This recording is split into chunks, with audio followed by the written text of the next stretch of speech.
All right, here we go. So sorry for that one. Again, some technical issues. But yeah, I was saying how great it is to be back for day number 2.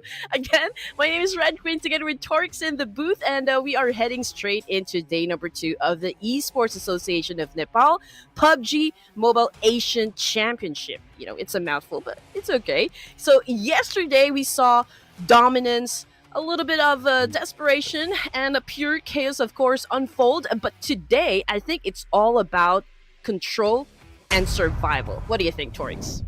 Most certainly, it is definitely about the control and the survival for the day number 2, because you only have 2 more days, meaning a total of 10 more matches to be played for all of this Asia Showdown to be concluded. But the point system that is going to be used and that has been used throughout this whole scenario is this one. The chicken dinner gets 10 points, the second one gets 6, 5 for the third, 4 for the fourth, 3 for the fifth, 2 for the sixth, 7 and 8 get 1s, but after that you only get eliminations, that number for yourself. You're not going to have any placement points.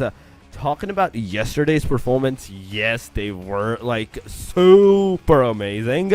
We were seeing some of the great teams doing some great deeds.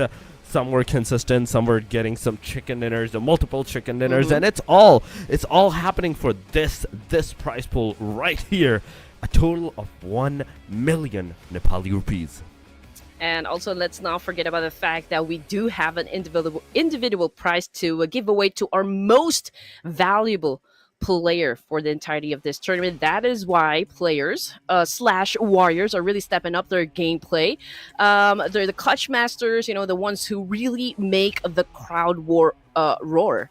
That's a total of 50,000 rupees for that MVP alone, and we've got at least 5 or maybe 6 MVPs yesterday that did an amazing performance for us. Oh yeah, we did see the top 5, but there were multiple names throughout the games and everything interchanging between them. So it was definitely, we can say top 6, top 7. We know who they are. But the countries that are playing all of this is Nepal, Indonesia, Malaysia, Vietnam, Laos, Lebanon, Mongolia, Timor-Leste, there's Bangladesh, there's Jordan, Sri Lanka, Pakistan, there is Maldives, and last but not the least, Syria. From the Syria side as well, we have seen some decent performances. I still cannot get in my head how that single guy for the past 2 games he survived as a solo man.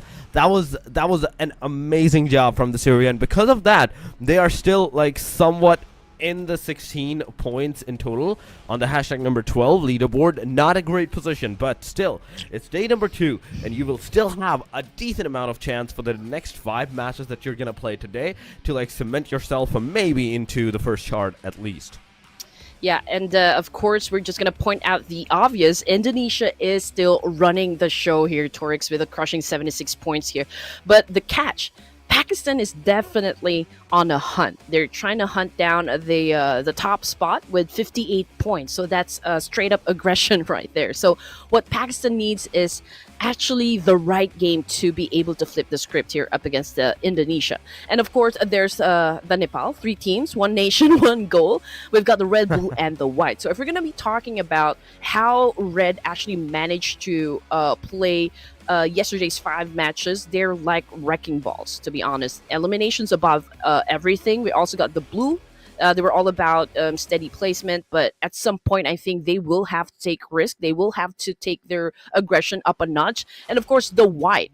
They're hanging on, but of course, the pressure is rising. It's going to be do or die for them today. Again, we've already mentioned this, that for day number 1 of this tournament, it's all about foundation, building that foundation. And for day number 2, I think this is the time for them to actually solidify or cement themselves in the overall status. I mean, this is the MVP status is definitely here. The 3 players from the Pakistan side, 2 from Indonesia. The top 2 contenders are definitely there into the MVP ranking, all over the place. But yeah, we were talking about the fact and figurines of the teams. It's a do and die situation for them. This is the day where majority of the teams are gonna like set their momentum from now onward, get a lot of points for themselves, and some of the teams they can be even from the very top of the leaderboard. They can struggle, and I have to say, I know for a fact that this is also a very important day for the Team Pakistan as well, because usually what I see from their strategy is the fact that if they play day number 1 really good, they sometimes struggle on the day number 2 and onward. So I'm really gonna be like looking forward to how they're gonna like play today, because the rest of the teams, we know how consistent they are throughout the whole history, throughout the whole matches and everything. But the matches today, it is the same one as yesterday. The first one is gonna be Sanhok, then 2 Erangels, followed by 2 Miramars at the very end. And of course, we're going to be looking at the Apex Predator. If eliminations were currency, Malak Bik of Indonesia would be rolling into riches here with 14 elimination points, as you've seen just moments ago. It was a staggering 2,498 damage output. So if we're going to be putting this into perspective just for everyone, he's not just winning fights, he's actually dictating them. The play style, it's a bit aggressive, it's really a spectacle every match. He's really charging into battles with all of the confidence the make of the champion. But the twist is his survival time, and I just want to put a note on this one, because it's an average of 21 minutes and 17 seconds, so meaning he's not here to play it safe. He's here to dominate. But of course, if you are overly aggressive in terms of getting those elimination points, that could result to an early exit as well. I mean, getting the average of 20 plus minutes of survival time, that is a very big number. That is a very long survival. You have to survive throughout all of your matches, somewhere between 25, 23, somewhere into that. And where we see the stage number 6, the stage number 7 actually occurs within these 23-25 minutes marker, meaning with 5 matches divided by that guy has not only survived but has also dominated the whole lobby throughout the complete scenario, complete day number 1. We saw a similar performance like this, like domination performance from Naki from the Team Pakistan. Then this guy comes into the play. He came in and obliterated every one of his peers in the competition. He came right up on the very top in just a short amount of time. Then now, Indonesia with the 2 chicken dinners, I do totally believe they're going to be very easy. They're going to be very comfortable starting their matches, getting into those early fights first and foremost of them all. They're going to be really comfortable doing that because they have like a decent amount of points aside from the players, aside from the other teams, and they can have the leisure to like play a little bit on the first match aggressive side, then the rest of the matches on the safer side. Yeah, I do agree with you. I mean, Noki from Pakistan, of course, with 11 elimination points under his belt, with also like 2,000 plus over damage output. I think he's very methodical in the way that he handles pressure inside the battlefield. He knows how to pick his fights, very smart in terms of the engagements as well. I think he's the kind of player who thrives really under pressure, making all those clutch plays when it really matters most. And with a combination, of course, of Noki and IQQ, man, the late game maestro. I don't know if you guys watched day number 1. It was an absolute chaos. The way that they've gotten or secured the chicken dinner up against Indonesia during the last zone, it was really beautiful to watch. They were already at a disadvantage. They were at the edge of the zone, so technically speaking, they didn't really have enough space, and it was a 3v2 situation, and they were able to flip the script up against Indonesia and was able to get that chicken dinner. So those are the moments that we live for. Those are the moments that we kind of look forward to in all of the matches for the entirety of this tournament. Oh, and you cannot forget the fact that even after that, the very next match, how Indonesia like kind of fumbled at the very end, trying to secure their chicken dinner. That could have been their potential third win of a chicken dinner in a single day. But yes, the amount of points that they managed to get, the amount of eliminations that they managed to get, it was commendable. Mongolia was the team that got that final Miramar's win of a chicken dinner for themselves, and it was a beautiful. They came out from the back, they took down everyone that was fighting into the very forefront side and secured that win of a chicken dinner for themselves. But what's going to happen today? What's going to happen today who's gonna dictate the lobby, who's gonna be the dictator for the lobby at this point, and get everything turned up for him side. It's 5 matches. It's Sanhok at the very start, and as we were talking about the fights and all those aggressive stances that can potentially happen at the very like a beginning of the game, we do have to know on the fact that the bottom line teams, Andy, at this point, bottom line teams will completely go aggressive in the very first match, because it's only one Sanhok. They have the leisure to do that as well. The teams that cannot like try to take any risky moves are the one that are within the number 2 onward all the way up to the number 8.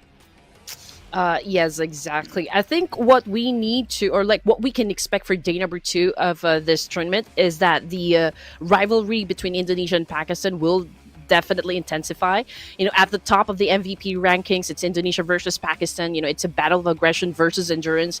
We also got Indonesia's star, of course, high risk, high reward fraggers taking fights head on and racking up a lot of elimination points. Again, we've already mentioned this. They won 2 chicken dinners yesterday, so that alone is a statement of like how strong they are as a team here. Pakistan's MVPs, of course, they're all survivors playing the long game and ensuring that they're still standing when it matters most. So I guess the question that we can ask is that who will reign supreme? Again, if Indonesia can defend the top spot, relentless aggression, overpower Pakistani's tactical brilliance, perhaps, or will the Pakistans endure and outlast Indonesia's firepower? But one thing is for sure, the race is definitely far from over. And you did mention, of course, Maldives and Laos. I think they have managed to force themselves into the conversation. I mean, it's not really that big of a number yet in terms of their score in the leaderboards, but I don't think they're going to be backing down. They're already at 22 points, if in case you guys haven't seen the leaderboard just yet. I think what they need is just one breakout game to completely shake up the top ranks. And speaking of shaking things up, of course, we're going to kick things off in Sanhok here, ladies and gents, and the teams are getting ready to, of course, jump from the plane to head on towards their favorite drop spots. And if I remember correctly, Boot Camp, Paradise Resort, and Painan, I think those were some of the areas that are highly populated, and we do expect a little bit of trade-off to happen from the said spots. Oh my god, but I am looking at all of these teams, and there's one missing. There is one team not playing this first match. Oh my god, it is the team Lebanon that has not joined this first match whatsoever. So meaning some of the teams will have like an upper advantage in terms of those elimination, maybe those positioning side if they manage to survive for a tad bit longer bit of time. But yes, it also gives you a very big disadvantage. Those are some 4 potential points that they could have secured, the team could have secured against you. But here we go, the fights have actually commenced. The fight have actually occurred. Painan is one of the contested areas. The other side is Kampong. These 2 areas are completely surrounded, submerged by the 2 different teams, and the circle is going to go towards the northeastern side, where the team in fact Camp Bravo is actually inside that circle, but Nepal Red, oh no, things are not looking good for them, as one of their players in the early stages gets taken down. Precious is low on that HP, so we do have to see how the team Malaysia is going to go forward, take those aggressions upon on the players. But Saitama is going to get Trexy. It's going to be an instant confirmation fight, and coming in a DBS in the hand of the guy Saitama versus Fyron. Will the DBS connect? The answer is yes. The second one gets taken down. Now from this point onward, Nepal Red has overturned the complete situation, complete momentum against the team Malaysia. It's a full-on aggression right off the bat coming from Nepal Red, although we've got one player currently knocked down on the ground, and that would be Domain. Let's check out if it's going to be tricky for the side of the Reds to actually pick up their teammate. Here we can see Saitama taking in some hits, and that was a needed situation for him to kind of step back for a while so that he could heal up. As for Fyron of Malaysia, it's also, going to take a special maneuver right here from Mika, at least, to pick up his teammate, but I don't think Saitama's gonna let that one happen. And as for Domain, oh man, clock is ticking, and I don't think, at this point he's still gonna be picked up, but we can see Precious on the screen here getting ready to get into action, and of course he's holding on to his weapon here, trying to shut down a U-High coming from Malaysia. He's definitely trying, but Precious, you have already secured 2 of the knockouts against the opponent teams, but can you manage to secure more? Can you get more eliminations? Can you get 3? Will be a 1v3, or can you get a 1v4? This is a bigger question, because right now, Team Nepal Red, they really need those crucial points for themselves, but here we go. The player high is here, and Rex is the one that's going to take the lead. It's going to take him down. It's going to be a confirmation, and Nepal Red, that's the 3rd elimination soon that they are going to have for themselves. But wait a second, Malaysia is given that revival towards their players. Firen just on the slither of HP, he manages to survive. He manages to get back up. Now, Malaysia, you have to go back. You have to disengage from this fight, go into a safer side, or maybe not. Just take a compound, get a compound for yourself, put together. Not alone, not like this. You have to stay together and take the fight whatsoever. But Syria versus Bangladesh, it's happening, as Syria is one of the team that is kind of getting knocked down. Bangladesh has 1 elimination to their name. There is the team Jordan as well, with Laos alongside into the vicinity as well, in which case now Noir is the guy that's knocked down. Lizzie Boy is going forward to get some casualties upon on the players, but I don't think so it's going to be possible, because 3 opponents are actually looking into the same side. But Lizzie Boy, there we go. It's a knockdown. It's a confirmation. Complete elimination of Team Laos has occurred. In the meanwhile, there's a lot of casualties for all of the teams. Like Myanmar has lost 2 of their players, Jordan has lost 1, there is Bangladesh where they have also lost 1 of their players, and also Team Pakistan, they have also lost 1 of their players as well. Okay, this is not a great start at all for the side of Laos, since they were the first one to actually get the boot out of Sanhok. And in the meantime, we're looking at Team Pakistan. Again, IQQ has taken the back seat here, so we're playing with just 3. It's T24, Noki, and Falak all together, and I think they're going for a reposition here. And so far, for the side of Nepal Red, obviously they do have that advantage up against Malaysia, since they've already acquired 2 of their players. So I think they're going to hunt down the remaining players as well. I mean, that's the opportunity right there to score some points, and that's the opportunity that they need to grab. Anyway, coming off the kill feed, it's Jordan losing some of their members as well. We've got those kill points coming off the kill feed here. And Saitama, man, good shot coming from Firen, but then again, Rex was able to follow through, and that's a confirmation as well. Firen is already out of the game. Whew, a lot of trade-off happening back and forth for stage number 1. There's a lot of casualties going around, and I am not sure how to process this. I knew the lobby was going to go like on the aggressive side, but this bits and tabs of elimination, they're actually breaking the lobby instead of like actually having a decent amount of fights. This is going to be so hard for the teams to like engage with a full party, with a full team against them, and if they manage to somehow survive till the very end, that's going to be another chaos that's going to ensue. Some players are going to shoot from the back. There's going to be solos doing a third party whatsoever, stealing all those eliminations. Into the meanwhile that we have Nepal Red in our screen. 4 elimination, not a single casualty. Amazing start towards these players. So far, 55 points have been secured. They secure 3 more points, and they're going to be on the equal term against Team Pakistan. Nepal Blue, 43 total points so far, 2 elimination, but Indonesia, this team right now outside of the circle, taking the blue damage but healing themselves slowly, steadily, trying to get in. You can see the rest of the players, 2 players are actually outside of the blue zone, 2 are actually somewhat in the safe area for now, but the circle's closing in. You still have to move 200 meters. They're gonna get into their car and they're gonna move away. Another fight that might occur is gonna be on the Paradise, where we can see Vietnam versus Mongolia right next to each other, right next to the premises. A single wrong move, it's gonna be enough to take 1 player down, and fatality goes down. NEPX has been spotted. The shot did conduct on this guy, but he survived. He managed to get out of there as soon as possible, as soon as you realize that, okay, the situation has kind of gotten over worse. You know what? Vietnam is actually one of the teams that playing a little bit on the safe side yesterday, but playing it safe for day number 2 will no longer be an option here. Same thing goes for Syria, Sri Lanka. We also got Bangladesh, Timor-Leste, and of course Lebanon, which is not playing for this match. I do wonder if they're going to be playing for the remaining matches for day 2. They will have to take risk, and I guess this is the start of something new for the side of Vietnam. That was such a great spot coming from Lamborghini, acquiring 1 elimination point, if I'm not mistaken. And again, for day number 2, making reckless plays also will not be an option. So they will have to throw everything at the battlefield here. I think that for those teams, especially down there at the bottom, if it comes to a point wherein it will be impossible for them to climb up ranks, then that's the time I think that they're going to be a team that is quite dangerous, because someone from this pack is going to do something crazy. I think later on, the question that we need to ask is, which team will it be?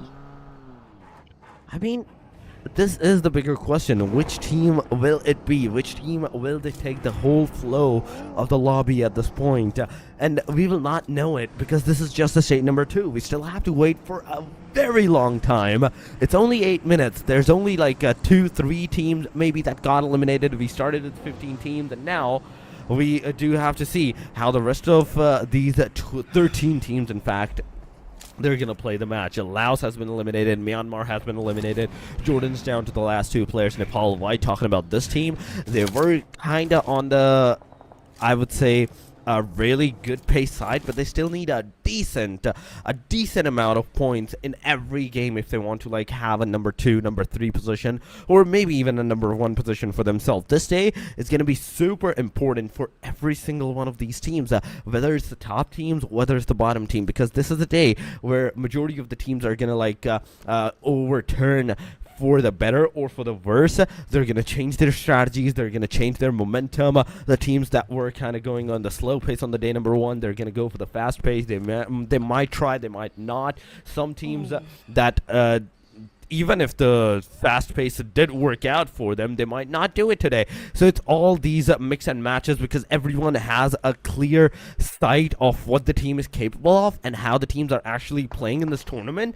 So from this point onward, every single move, every single step that the opponent is going to take, they have to think really hard. They have to think twice, thrice before taking that step, maybe because at that point, that a single step can be your demise, reason. Yep. And of course, when it comes to a competition, I think we only have 2 types of teams here. Of course, the aggressor, those who hunt kills like it's a buffet. You know, even if they don't place high, their elimination count can keep their scores competitive. And of course, the survivors, teams who play it smart, stay alive and clutch big placement points in the late game. Of course, we also need to shed a little light on those teams at the bottom, since we need to talk about like what kind of action do they need to do, what kind of plan do they need to execute in order for them to climb up the ranks. And so far, those teams at the bottom need something of a comeback zone here. I mean, who has the guts to go all in? And speaking of guts, we've got of course the boys of Nepal Red racking some more action over here.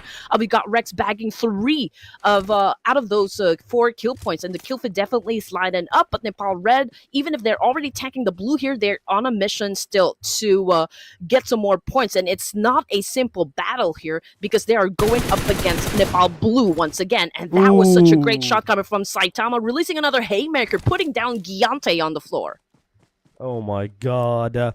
This is going a blue versus red, ladies and gentlemen. This is a blue versus red. Giante gets eliminated. That's the 5th elimination Nepal Red is going to have for themselves. Maybe the 6th one that can potentially occur right here as example will be taken down. Okay, he couldn't see the guy that he was like, oh, there you are. He's going to take him down. Rex is also down as well from the Nepal Red. Oh my god, it is red versus blue, ladies and gentlemen. Both parties are down to their last individual player. Okay, for a second, in my own momentum, Andy, I'm really sorry. I was about to say Pokemon for some reason. I'm so super used to this blue versus red rivalry on this fact that in my head it's going on. But here we go, red, ladies and gentlemen. It is Precious that's gonna win this fight against the Nepal Blue. And right with this, that's eight elimination. They have successfully taken down Team Pakistan, I think, from the leaderboard. But yeah, no, they still haven't, because there is a winner-winner chicken dinner difference. Even if the points are same, there's the difference for the winner-winner chicken dinner. Yes, exactly. But of course, it's unfortunate that it had to be red Oh and my blue that needs to God. actually fight it off. But then again, both of the teams actually exited the game with enough points for themselves. And of course, this is such a great thing to see, because Nepal White's still a little bit behind compared to the other two teams that we have representing Nepal. But again, Sleepy, just like that, was able to bag 2 elimination points coming from Maldives. And if we're going to be looking at the table right down there on the right side for stage 3 here, we've got a lot of teams already out here. We've got Malaysia, Jordan, Maldives, Laos, and of course, some of the teams that have already taken the bait and have already exited back to the lobby. Now, the fight is not over just yet, because we still got another team here that's about to challenge up a Sky and the rest of the team here. It's going to be Bangladesh. I mean, at this point, how the teams are playing, oh my god, it's so amazing. We're not seeing the fights inside the circle, Andy. At this point, we're seeing the fight outside of the circle that actually occurs, that actually like takes down till the very end. But oh my god, I see Team Pakistan close to the proximity. There can be a fight. There is also the team Nepal. There's Bangladesh in the front lines. On the southern side, there's another team. And I do totally believe that the fight should occur. At this point, the fight has to occur, because there's only the Paradise Resort that you have for yourself, that the teams can have for themselves. And aside from that, look at all the other angles, look at all the other positions. It's not like anyone that is that can have like a safer spot for themselves. But oh, that was a very, very smooth move from Precious side. He parked that car right there, but instantly he's going to be taken down, and it's all over. Nepal Red in the Paradise Resort. They're going to be eliminated by the hand of Vietnam. So far, the Paradise Resort's fully booked with Team Vietnam here. They're making it harder for all the teams that will even try to attempt to get inside Paradise Resort. We've seen Precious getting tagged just moments ago and actually exiting the game already just because he tried to get inside Paradise Resort. And I think there's also another team there that would love to infiltrate that specific spot. But of course, they've already set up a very great system here, or defense system rather, coming from Team Vietnam. So we'll just have to wait and see if that fortress is impenetrable. But back into the action, we've got 5 elimination points being flagged by the boys of Syria, and I think they're doing such a great momentum for the start of day number 2. Bangladesh was able to get just 1 point. We've got Eddie down on the ground, but they're not out of the woods just yet, because we've got TLS very near them, and I think there's also another team, Torx, that might join into the mix. But all of this is happening, just like what you said, outside of the zone, so pressure is already creeping in. The pressure is definitely creeping in at this point, and you can see how the dictation of this pace is actually going on. But there we go, Indonesia is going forward finally against the Team Syria at this point. Timor-Leste, in the meanwhile, they're going to be the one that's going to get eliminated on the hashtag number 7. Now we're down to the top 6, ladies and gentlemen. Indonesia, Team Pakistan, they're still on the top, and they're still alive. They're still alive with the 3-4 players from their team. Syria, 1 player gets taken down by the hand of Federalis. There we go, that's 2 down from the Syria. There goes the grenade. Will it connect? This is the bigger question. This is going to be the moment dictation question, because Federalis grenade, if it connects to the 3rd person, if he gets taken down, which, in fact, wait a second, it did get like the 3rd person taken down as well, meaning there's only a last guy. That is Yusuf from the team Syria from this point onward, and this guy has an M416. He's going to try his level best to take down almost on the shot of the players, but now the cars are coming in. Now the cars are closing in towards the players. Yusuf cooking another grenade. Let's see if he's going to be able to get that connectivity down upon the player. The player close in. Yusuf gets eliminated, and right with this, it's all over. Syria out of the match. Indonesia securing the total of 5 eliminations for themselves in this match at the very start right now from this point onward, because this is the start for the aggression of Indonesia as well. At this point, from this point onward, the top teams, the Pakistan and the Indonesia, they're definitely going to start their aggression. They're definitely going to start their fights. But oh my god, I see 2 down from the team Pakistan. Vietnam is over-aggressing upon these guys. Fuller gets eliminated. We have T24. We have Naki right in the front premises, but they're outside of the circle. 1 minute more. 1 minute more, and the circle is going to close in, and the circle will shift completely towards the player. But oh my god, another one. Lamborghini taking down T24 right there. Now from this point onward, it is down to the last guy of the team Pakistan, and he is getting more shots. He's getting more shots. He's going to be taken down from the Bangladesh side. Eddie's going to be the one responsible for that, and no point whatsoever. Just a single elimination point and some placement points on the hashtag number 5 that he managed to secure for himself. But now it is a fight for the top 4, ladies and gentlemen. It is Indonesia, it is Vietnam, it is MN, and the team of Bangladesh. I think MN is Myanmar, right? You know what? I don't think Indonesia is going to be slowing down their pace. It's going to be high octane.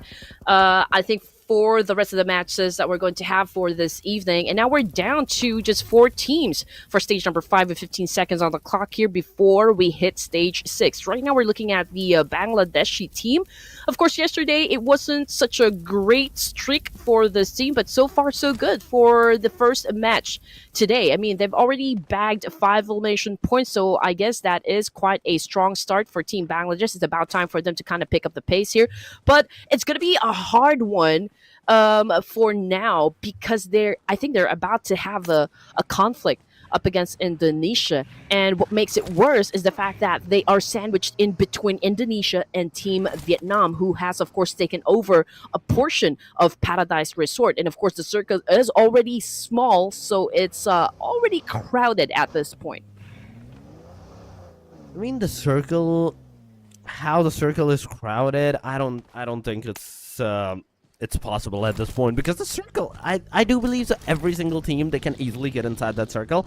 They can have the circle for themselves, but another one that comes after this one, yes, they can survive in this one, but not the next one. Bangladesh, Vietnam, they're right close to the proximity. They're right next to each other, and they're going to be pissed. Both of the teams are going to be pissed, because some of the eliminations were from the Vietnam against Team Pakistan, some from the Team Bangladesh, and they were both fighting over the Team Pakistan's elimination, and they're definitely going to be pissed about it. They're definitely going to go for the fights and might get some occurrence in this, and we might see some third parties occurring into the area as well. But Daksua, he's low on that HP. He needs to heal himself. On the same time, Malak Bek is a guy that was the MVP. He is still alive, and he is still into the game. I kind of want to see how many elimination he has managed to secure for his team, at least in this game. But here we go. One player from the team Myanmar, NEPX, is right now knocked out. Alex, in fact, gets knocked down as well. So that's 2. Third one coming into the way. And oh my god, within the second, it is a Mongolia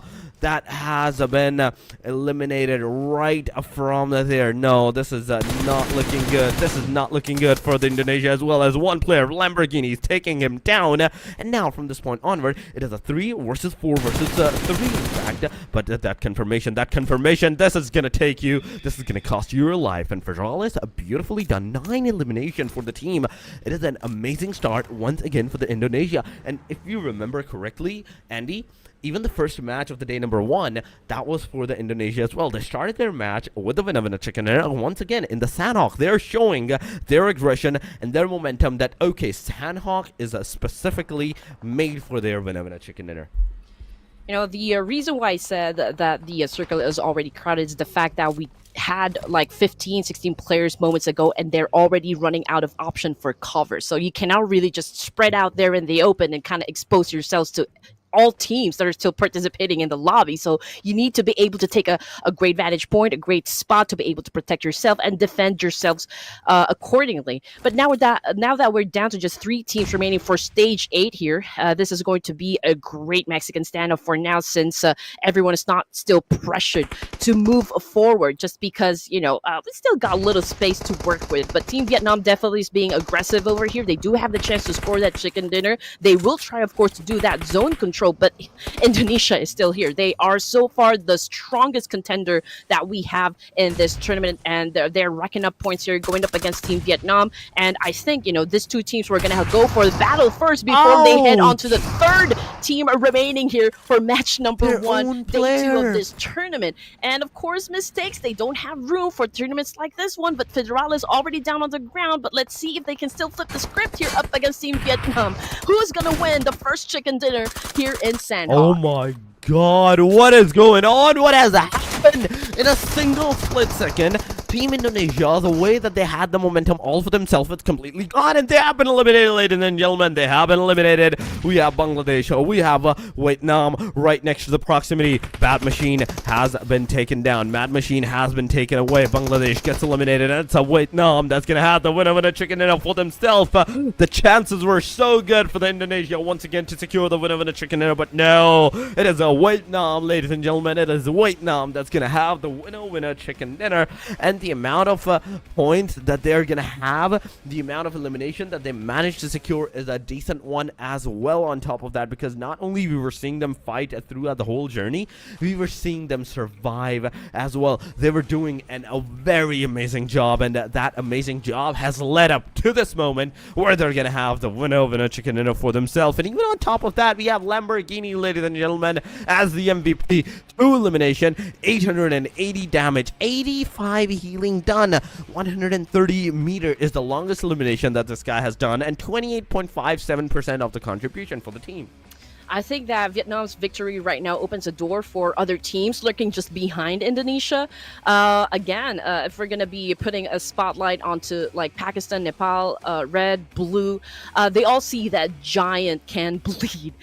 This could be a momentum shift that we have been waiting for, and where everyone starts playing fearless and looking for their own breakthrough. Of course, with Vietnam's win right now, the entire tournament has changed, and of course, we'll be looking forward to a lot more changes that will happen for the remaining matches we have so far. And again, this is quite a statement that Vietnam has done. You know, they just showed that, you know, some of the giants can still be taken down in this competition. And right now, Indonesia was close, so close again at securing that third winner chicken dinner for this tournament. But then again, they were stopped by another team. They definitely were, and it's definitely gonna like piss them off at this point as well. It's definitely gonna make them angry. Not only them, a lot of other teams that were trying to like secure the final moment win of the chicken dinner, they were taken up against each other. I remember Vietnam actually nading themselves at one point. That was hilarious. That was actually hilarious. But we have the match summary, ladies and gentlemen. 55 elimination, 53 knockouts, with 5,556 of the total healing. Throwable used just a number of 64. Wait a second. Wait, all those grenades that were used, were they at the very end circle that we were saying? Airdrops looted, 1 headshot with a 6, and total rescues of 16 with 300. Wait a second, 300 meters being the longest elimination distance in Sanhok? Andy, that is a very, very long range shot. Absolutely, but 64 throwables used. I think by far this is the lowest number that I've seen throwables being used in a match. But of course, that is Sanhok. It's a small map, so perhaps there was no need for the teams to actually just make it rain nades. They're more about bullets and actually taking down the opposition with a CQC rather than from like a mid-range shutdown. But here comes the match rankings, ladies and gents. Obviously, Vietnam is at the top here with 17 points. And then we've got Indonesia coming in at second, and Bangladesh. This is such an improvement in terms of their gameplay for today, for match number 1. I mean, we can see how well all the teams have played. The top 3 at the very least. Indonesia, even not getting the winner chicken dinner, it's not going to affect them. even being on the number 2, not being on the number 2 is not going to affect them. They're on still the number 3 that they got eliminated, and they have 16 total points. Yes, Vietnam managed to like secure the winner chicken dinner. They have 17 points for themselves. Then we have Bangladesh on the hashtag number 2, 13 points for themselves. Nepal Red, they have done an amazing job as well in this match, 8 total points. Syria with a 7, Mongolia with a 6, 5 for Nepal Blue. Then we have Pakistan with a 4, Jordan with a 4 as well, Timor-Leste, Nepal White, 3 points, Maldives with just a 1, and then we have Sri Lanka, Malaysia, and Laos with not even a single point to their name. Whether it's the position, whether it's the elimination, they have not managed to secure even a single point for themselves, and this is definitely going to like put them in the harm's way into the next few matches as well. It's definitely going to like put a small bit of pressure, because unless you play into the Erangels and then lose with the 0 points, you're not going to have that much of a pressure. But ladies and gentlemen, we have the overall ranking. After the match number 6, Indonesia is standing on a whooping 92 points for themselves. Pakistan on the 62. That's a 30-point difference from number 1 all the way to the number 2, meaning a single game is not going to cut it off. A single game is not going to cut it anymore that you need to secure the number 1 position. Nepal Red on 59, more 3 points of a difference. Then we have Nepal Blue, 11 points of a difference, 48, Vietnam 37, 32 for the Nepal White, 31 for Malaysia and Jordan as well. Then the 30 points close down as we head over to the page number 2. Yep, and of course with 6, is it 6? How many matches that we have? Yeah, 6 matches completed. The leaderboard is of course taking or starting to take shape rather, and Indonesia continues of course to lead the charge with a massive 92 points here, 55 elimination. Of course, they're still proving that they are still the most aggressive team in this tournament, but cracks are starting to show. That's what I can say. Pakistan, we've got Nepal Red, Blue. They're closing the gap, and I'm hoping for the final day it could bring a major shakeup. Of course, that will depend on how these teams are going to go through the remaining matches for today. Now, Indonesia has been very dominant from the start here, Torix, but their lead is, of course, isn't untouchable, so to speak. So I do wonder if they're going to remain at this kind of pace. You know, it's going to be high octane for Team Indonesia, but we all know that it can be exhausting at some point. So let's see how the endurance is going to play out for Team Indonesia. Now, Vietnam's WWCD victory earlier in Sanhok, it was like definitely a huge moment here. But they're still sitting at 37 points overall. I guess they've proven that they can take down again, you know, some of of course, the Titan currently for this tournament. But now they need to string this together more with the strong performance, since we are about to step into Erangel in a while. I mean, the moment Indonesia's pace is gonna like slow down, the rest of the teams are gonna try to pick up their paces, because that's what they need to do if they want to secure the number 1 position. So far, 30 points of a difference from the number 1 and the number 2. Pakistan has the highest chance so far, and I'd say Nepal Red also has the highest probability of overtaking the team Indonesia if they play their 2 matches. Next 2 matches are really good, given that it's Erangel. Every team will have an equal opportunity. I would say Nepal Red has a very, very big chance of securing those decent number of points, but MVP ranking, it has changed. It has completely changed. We have Malakbek still on the number 1. We have Pedralis on the number 2. Then we have T24 on the number 3 with 12 total eliminations. Then we have Rex. We have Precious, ladies and gentlemen. These 2 guys have just joined us onto the overall MVP ranking with 13 and 12 eliminations each for themselves. 2,000 plus damage for every single one of these top 5 players. A survival time going down to the very minimum on the hashtag number 4 with 15 minutes and 10 seconds. Then on the number 5, which is Precious, he goes down on the average survival of 16 minutes and 6 seconds. Not a lot of like a difference of the survival right there, but the damage and the number of elimination that has actually occurred, that's what making the difference at this point. Oh, definitely. I do wonder if we're going to seeing kind of a step up from Malaysia, Jordan. Both teams have shown again flashes of dominance, but I feel like it's still, you know, their energy is still kind of fluctuating. But then again, this is just the first day, or like the first match rather, for day 2. Bangladesh, again, the question for this team is how can they keep their consistency going for the remaining matches today. I mean, it was such a great start for them. So I hope that we can see that kind of high energy gameplay towards the latter matches for today's event. I mean, I kind of want to see all the aggression that is going to actually occur. Not on the Erangels, but on the Miramars as well. I'm really excited for the rushes and the third parties and the clash drops of the Miramars. I'm really excited for that. But right now, we have to move into the Erangel match. And before we head over there, ladies and gentlemen, we do have to take a short break. Do not go anywhere. Stay with us. Make sure you do like the stream and subscribe to the channel, because there is one more day after this one as well. So we will see you after this short break.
All right, folks, we're diving back into Erangel for match number 2. And again, welcome to the Esports Association of Nepal. This is the Asia Showdown. Again, my name is Red Queen together with Torix. And if the first match, of course, was any indication, things are only going to get crazier from here. Oh, it definitely will get crazier from here, because we just witnessed a moment where the team that had the most probability of securing the chicken dinner, they were denied of that, and they're definitely going to be pissed about it. The majority of the teams that did not perform well, they're going to be trying to get some more aggressions upon for themselves, because the survivability did not work out for that much. But yes, it will be the Erangel match, ladies and gentlemen. This will be the first Erangel of the day number 2 that's going to occur, and that's going to dictate the pace for the whole lobby for throughout the rest of the matches, because how they're gonna play is gonna start from here, from this match. This is the crucial match that's gonna set their momentum for the rest of the Erangels, rest of the Miramars. And I would say at this point, it's really crucial for them to initiate the early fight, maybe for themselves, because that's one way that you can dictate on the other team that yes, you are here for business, you are here to get some eliminations done up upon your enemies. But we have Lebanon, ladies and gentlemen, back into the game, but only with the 3 players this time around. And we all know, ladies and gents, of course, that Erangel isn't just a battleground. It's where teams show their adaptability. So, what to expect coming into our first Erangel today? I think Indonesia will likely double down on their control of the game here. I mean, they've already got the lead, and they don't want to lose it. Of course, Pakistan and Red Nepal, we do expect some sort of aggression to kind of come into play. Vietnam, I think they will need to capitalize on their momentum here. I mean, it was such a great gameplay for them, great performance coming from Sanhok. So that last win will definitely put them on the map. They cannot afford to slow down for this round. Meanwhile, teams lower in the standings like Bangladesh, Mongolia, Laos, Syria, of course, I mean, starting down a make or break moment for them. Playing safe again won't cut it anymore. So, of course, if they would want to break into the top tier here, this is the round to flip the narrative. And this is, I guess, a great circle for us, not for the teams, right? Because it's going to be more entertaining. Because we've got two portions of Erangel. So we've got a portion of the main peninsula and a part of the south side of Erangel, which makes it a dangerous circle. I mean, the circle, it really dictates on the flow on how like your brain is gonna work out, how you're gonna like take those quick action for yourself. But wait a second. Team Indonesia, they have secured already 4 eliminations for themselves in this early of the game. They did a clash drop. They won it out. They got those 4 eliminations without even a single casualty. That's definitely going to put them in a really good spot. Then we have Vietnam, the team that took that winner chicken dinner right before this one. And right now they're struggling. One player's like completely eliminated. Levito is low on that HP, but Lamborghini, I would say this guy has the best probability because of the position that he is in to get some decent number of initiative on the players, on the enemies. Then the rest of the team should follow up, get those eliminations, get those confirmations for themselves. Nade T is just moving inside that compound, but I can see this guy with just the 30 bullets of that AKM for his side. But oh my god, Lamborghini, the guy on the rooftop, finally has been taken down. Now Alex, you need to move forward. He's gonna go on the top of the roof. He will go forward. He will try to get that initiative and those eliminations upon on the players. But now this is the time for the team. Vietnam, from this point onward, they have to like think of something. Alex is on the top of the roof. He's gonna go down as well. All of the players are on the stairs. Alex, NEPX, in fact, managed to secure one more knockdown, but after that, Alex is also going to be taken down. Oh my god, this has potentially gone to a 1v1 from this point onward. Vietnam moving forward. The Uzi did not work out, and last but not the least, Dashua manages to secure the final nail in the coffin, get the 4 eliminations, and all the 4 players of the Team Mongolia, they are going to be alive. They're going to survive as well. I don't know why. He could have like eliminated the player. He could have like finished off, completed the player before the last player could have rushed upon on this guy. But I'm not sure why he didn't do that, because it happened with his teammates at one point from the Mongolia side. So he could have potentially done the same thing to them. After this, talking about the other teams, this is potentially the 2 total eliminations: Vietnam and Team LA. Laos. These 2 names have been completely eliminated from this match number 2. The first Erangel, starting Erangel like this early on, getting eliminated. This is gonna put so much of a pressure, because now you have to not only wait 30 minutes, almost 30 minutes for your next match, but the amount of practice that you had with your aim, with your movement, it can get a little bit cranky as well. So this is the story, guys. If you guys are keeping tabs, of course, know what is going on in Pochinki. As you all know, Team Vietnam, they love to drop in Pochinki. They know this particular spot inside and out.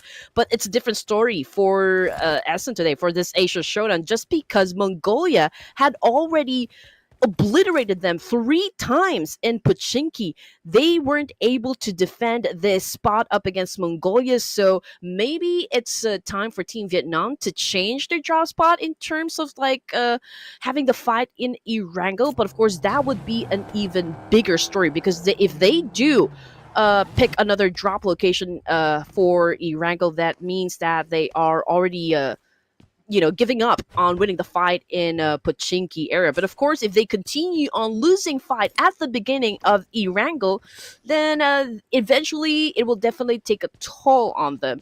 After on, they just followed through a massive win from Sanhok, and it's such a stake, like a knife in the heart here to lose right from the get go.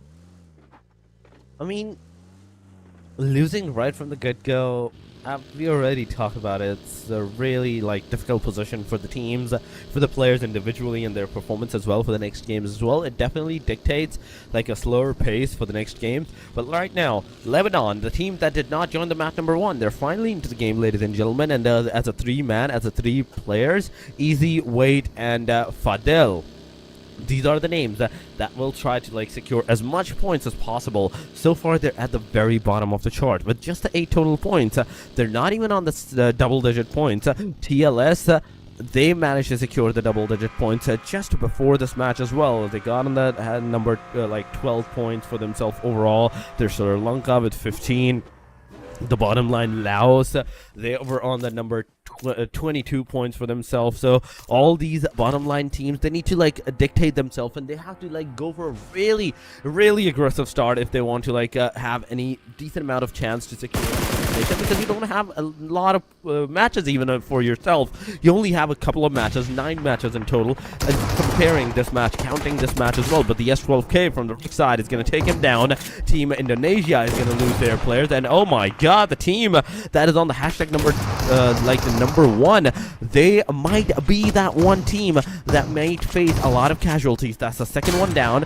Federholza is the last guy, the one and only hope of the team. He is behind the players, but instantly it's going to be taken off from the player side. Indonesia with the 4 elimination. They have been eliminated, and now Andy, this gives enough chance for Nepal Red, for Pakistan to get as much points as they can to at least lower the difference between the points of these two teams, the number 1 and the number 2, or the number 3 at this point. But Nepal Red, they're not only just waiting out over here, there's a third party, and that is the Team Pakistan coming on. The top 2 giants, the top 3 giants have actually gone head-to-head against each other right here on this proximity. But so far, what I'm seeing is the Team Nepal Red, they don't want to take any kind of fights over here. They just want to get out of here as soon as possible, because they know they just took down the top giants. This is the moment, this is the chance that they have to take, they have to seize, to get as much points as they can to lower the difference between the points. Yep, and in order for Nepal Red, of course, to dethrone Indonesia at this point, they will have to acquire at least more or less 30 points just to be able to get the top spot. Yes, it was a different tactical gameplay coming from Indonesia. If y'all remember, Indonesia actually choose to always drop around school area. It's a different team that they have a drop clash with, but this time they were full on their rotation, challenged up the boys of Nepal Red, but I think it was a little mishap right there, a little bit error on their side in terms of their communication, since they got obliterated right off in an instant. So it was a good job, in terms of their defense coming from the side of Nepal Red. So I do hope they can, of course, maintain this high octane gameplay from here then on. But now the circle had already shifted once again, ladies and gents, and it had favored, to go south part of Erangel here. So there will be need for those teams in the main peninsula to cross over to the south side, and that could be, of course, a little tricky to pull off, since I bet there will be teams that will do a major bridge camping here to secure more points from this round. I mean, this is the time for the bridge camps to occur, and I kind of want to see that happening at this point. But Team Pakistan, they're not gonna bridge camp that much. Look at them. They're going on the top of the mountains. They're going all separate spots for some reason. Maybe they're trying to locate the positions, perimeters first. They're trying to know who is into the backside of their area. But Falak, come on. Come on, get on top of this. Oh my god, bridge, and he actually did that. Apex versus Nepal Red, in fact, is fighting at this point. Nepal Red is losing their players as Saitama also gets taken down. Oh my god, that's 2 down. Back to back, Nepal Blue coming into the proximity as well. We are seeing them in the military base island, so they don't have to like fear anything. They just have to chill it out over here. But Mongolia is the one that is taken down. This giant, this top team at this point. Another grenade, but Alex is going to switch to the DBS, but DBS is not going to affect anything against the SRLK. SRLK is going to win it out. The DBS from Fatality is going to do a lot of damage. The player could have gotten knocked down, but Fatality also down. Oh my god, this has gone to a 2 versus 2. A grenade is being cooked by the hand of Apex, but Apex, no. I think Apex has received a grenade on his side as well, and that means the player could have been down. No, in fact, Apex is still alive.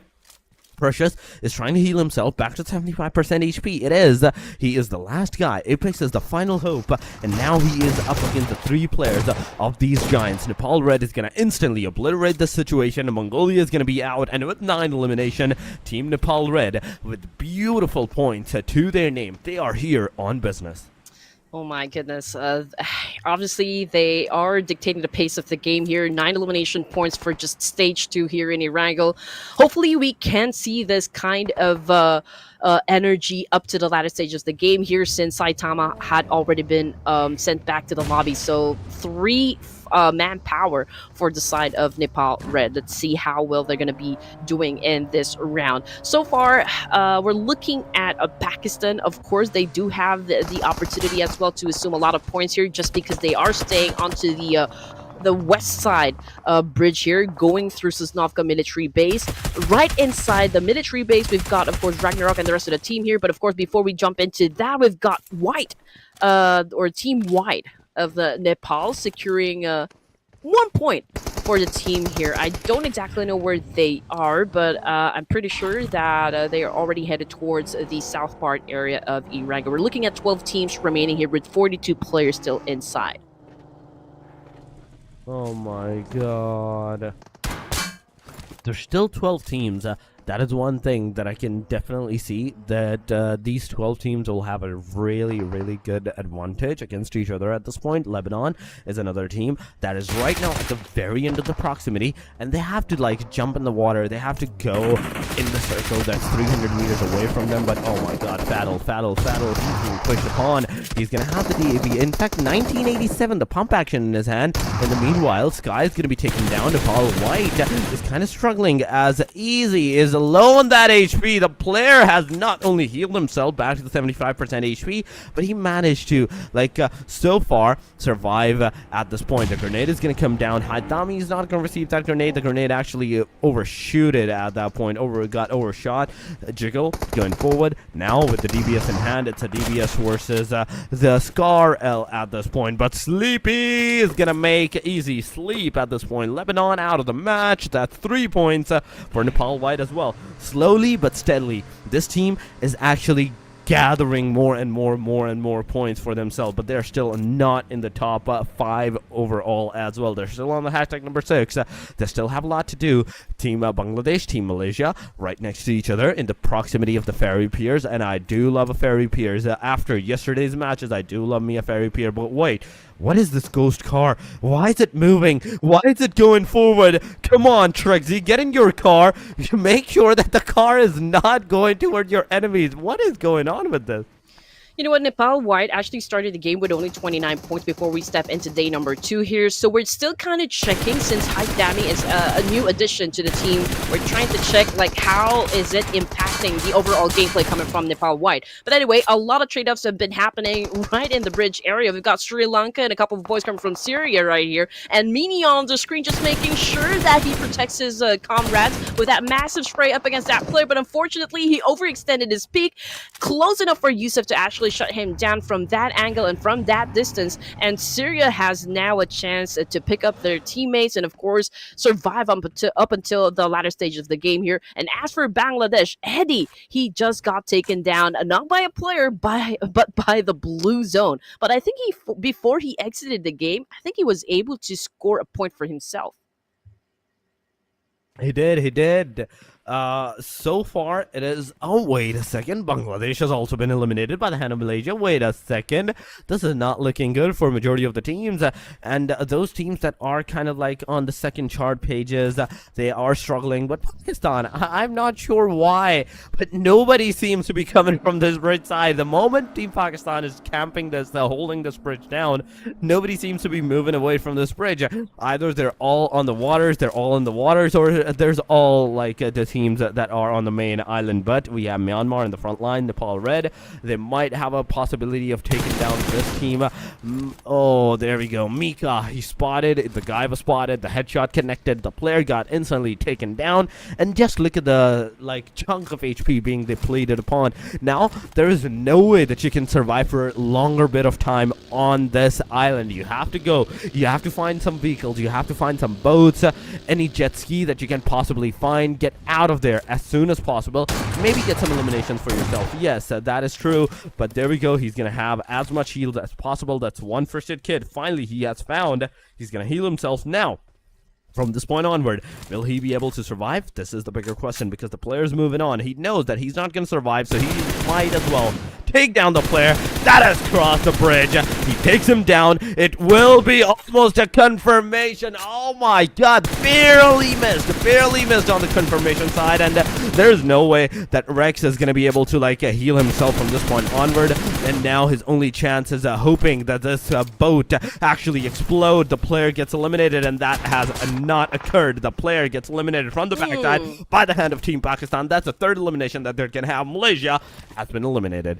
Before he gets taken down into the underworld, he made sure that he's going to be taking some points with him. Unfortunately, those bullets did connect, but however, it wasn't enough to shut anyone down, which brings us, of course, to just 6 teams remaining here.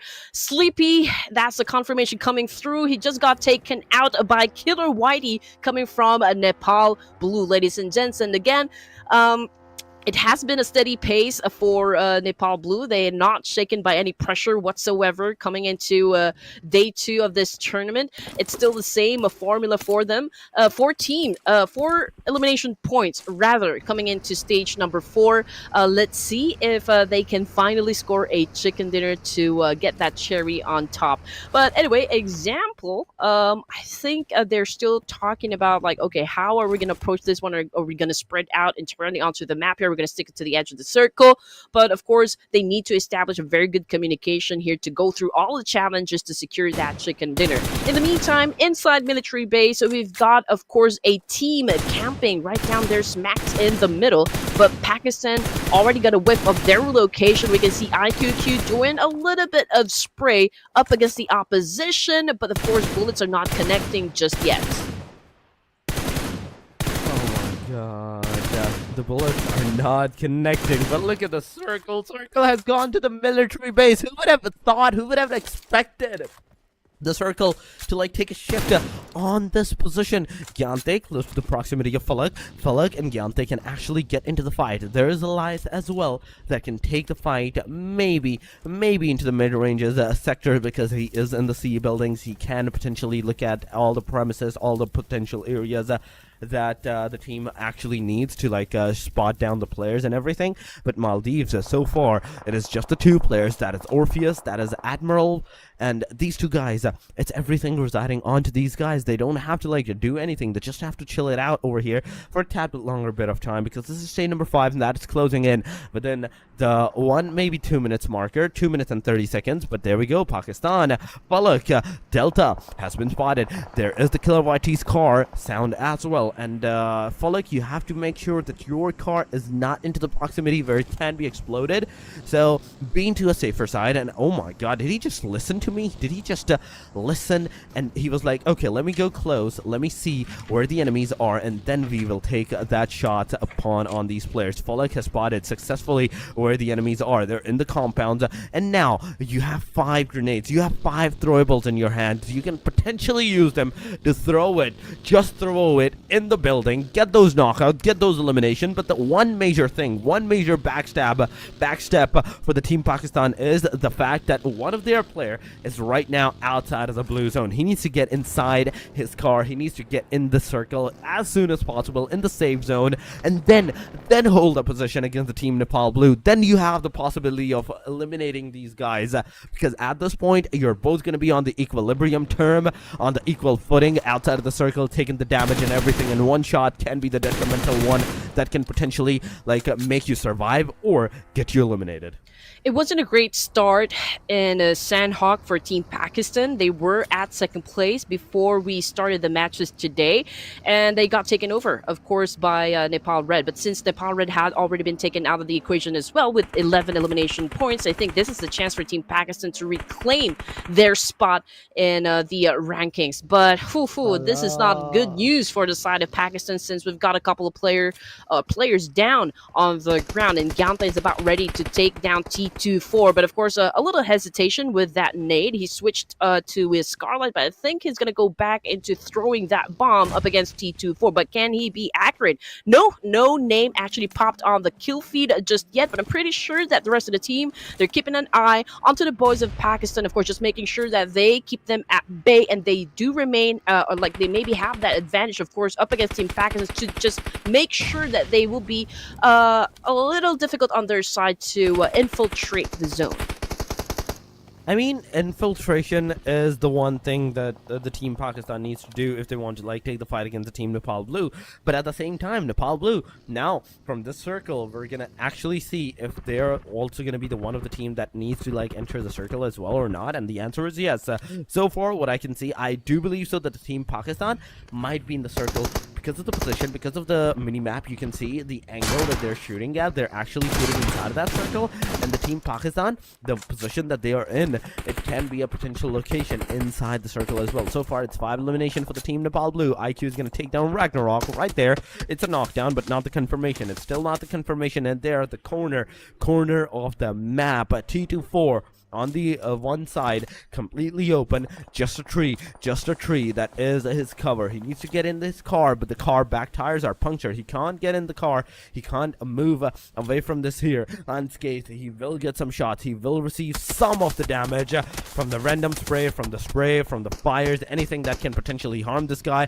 But he's gonna go outside of the circle. He's gonna go behind the ridge. He's gonna get in the car, and then they're all gonna move maybe in the circle as soon as possible. But wait, come on, 2-4, you're low on that HP, you've lost too much of your blood, and same with the IQ as well. Both need to heal as soon as possible and make their way in the circle, because I kind of want to see where the circle is shifted towards to. Even the Team Syria, the position, the compound that they have, it's not in the circle, meaning only the C buildings.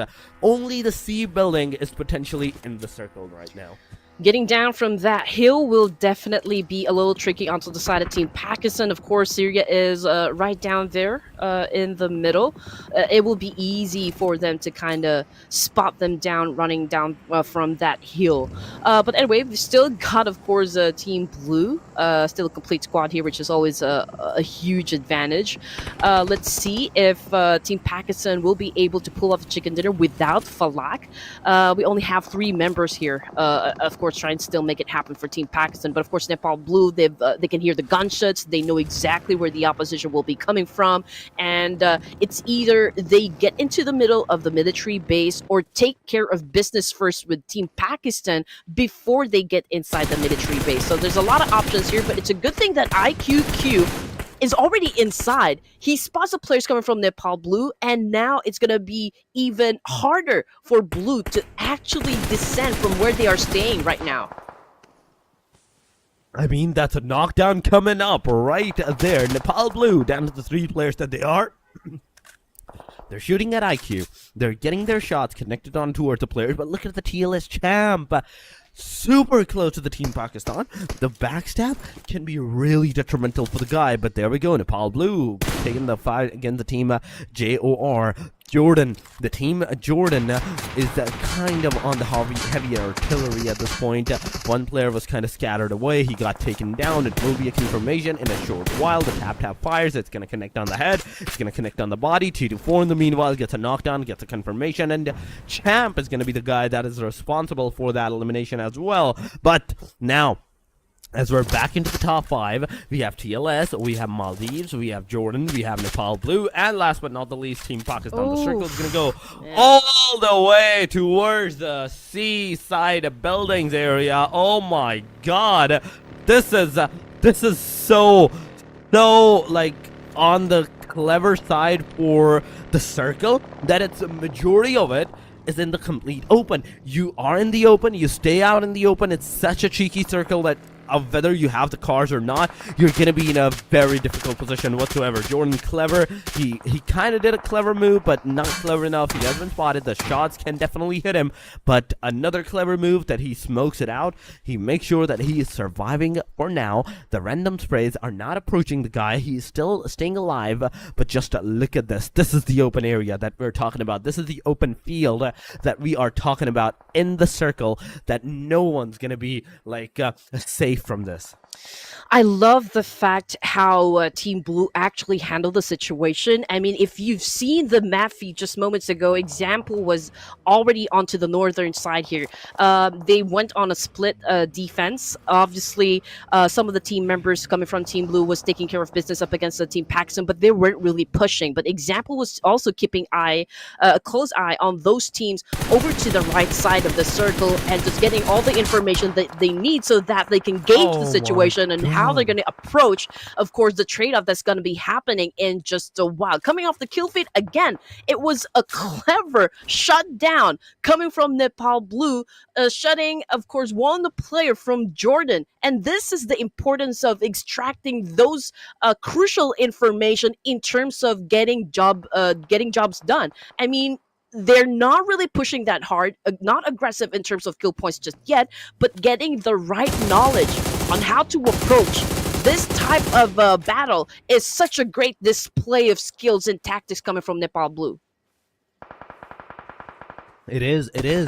But we're in the top 4, ladies and gentlemen. Example gets taken down by the hand of Naki. There we go. Team Nepal Blue. Situation is not looking that good for these guys at this point.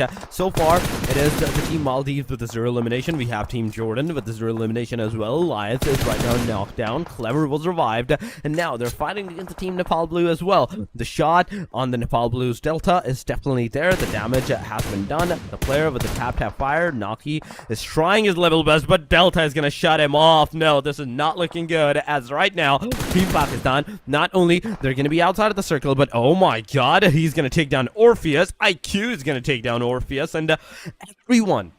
I love the fact that every single one of these teams, they have one of their player like knocked out or something at this point. But IQ is finally going to cook the grenade. He's going to throw it up, jump, throw, on the way. Second one goes over. Will it connect? Will it not connect? There's the bigger question coming around onto this proximity. One grenade connected. It did a small bit of damage. The second one did not as well. Another one maybe ensuing upon on the players. The player has been revived. He's going to go back on the prone side A. And this grenade's just doing the damages, just doing the splash damages, not the knockouts. Another one goes over, but will it get a connection? The answer is no. Now it's Orpheus's time. Orpheus is gonna throw that grenades on towards the side of the Team Pakistan. Naki is gonna be down, and right with this, IQ is gonna be the only hope for the team. Second guy has also been spotted. Orpheus, you need to get up. You need to shoot with the M416, and at the same time, IQ is gonna do the same. Orpheus is gonna be down. The third shot from the Admiral is coming on towards the way. All the sprays have been missed. IQ, the backstab coming from the Jordan has given enough time. JOR has given enough time to the Team Pakistan to not only heal themselves back to the 75% HP, but also revive their player. Gyante was already able to level up his gears here, which is, of course, an advantage now that we are looking at the final 3 teams remaining. Jordan is still trying their best, giving everything they have to make sure that they survive this stage 9, the final round here in Erangel. Delta, of course, keeping a close eye up against IQ. Cuba got late, getting knocked down by Naki of Team Pakistan. Pakistan. So both, like all three teams here that we have so far are eager to secure a chicken dinner for themselves. Of course, if Pakistan is able to get a chicken dinner for this round, it'll be their second chicken dinner. But for Blue of Nepal and of course Jordan, this will be their first. So who wants it more? Who wants it badly? I mean, wasn't it the team Blue, Nepal Blue, that got the second winner with a chicken dinner of the day number 1? I'm not sure if I'm correct on that. I think it was Blue. I think it was Blue. But Pakistan has been eliminated. Second. And there we go. Nepal Blue. They're also going to have their second winner chicken dinner, ladies and gentlemen. They're going to have the winner chicken dinner.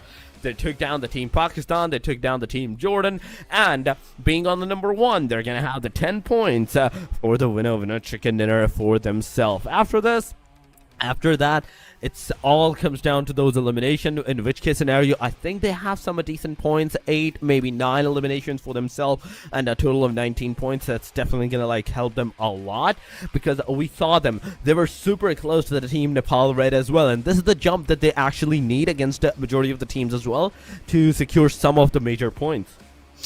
Perhaps, yeah. I guess this is already their second chicken dinner. But then again, we're talking about 3 teams representing Nepal, so it can be a little bit confusing. But then again, I'm pretty sure that everyone is having a joyous moment, of course, making a lot of noise down there in the comment section, just because Nepal Blue, again, secured another chicken dinner for their country. And if we're going to be looking at this match's MVP, of course, it did not come from Blue. It actually came from the red side, which is, of course, Precious, putting up a total of 5 elimination points.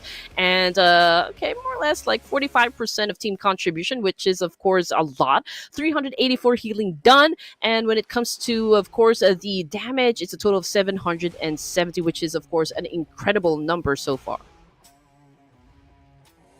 This is an incredible number with the damage, with the elimination, but another incredible number is his longest elimination distance that I do love to see. 27 meters. This guy is also one of those few players that in this match did not go for any kind of long range fight. He was like, okay, I'm gonna take the fight right on the face, or I'm not gonna take fight whatsoever. 27 meter is his longest elimination. That's, I think, one house to another house of a distance with the peak, with the red dot that you can like completely spray up and get those eliminations done upon on the players. That's what Precious has done.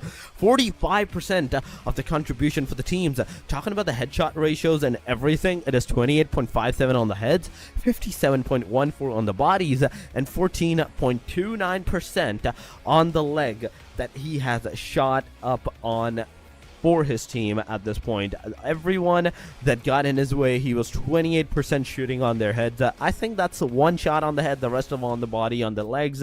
That's what has happened, and that's the ratio that we're seeing at this point, because this close range, there's bound to be a lot of headshots. I think before they exited the game moments ago, they were able to put up 11 elimination points, which is, I feel like, still a solid number. You know, it's already hard to actually get a point here, or like, yeah, an elimination point in this type of tournament, just because of the caliber of teams that we have in the lobby. Now, when it comes to the throwables use, because this is actually the part that we always really look forward to. A while ago in Sanhok, it was just a total of 69, if I'm not mistaken, and now we're looking at the triple-digit score, which is, of course, 118. Not the usual number that I'm used to, but perhaps this still can go higher, since this is just the first Erangel. We do have one more Erangel to go, and then 2 Miramars to cap things off. So I'm expecting that 118, of course, will go even higher as we progress into the matches today. 2 matches are done.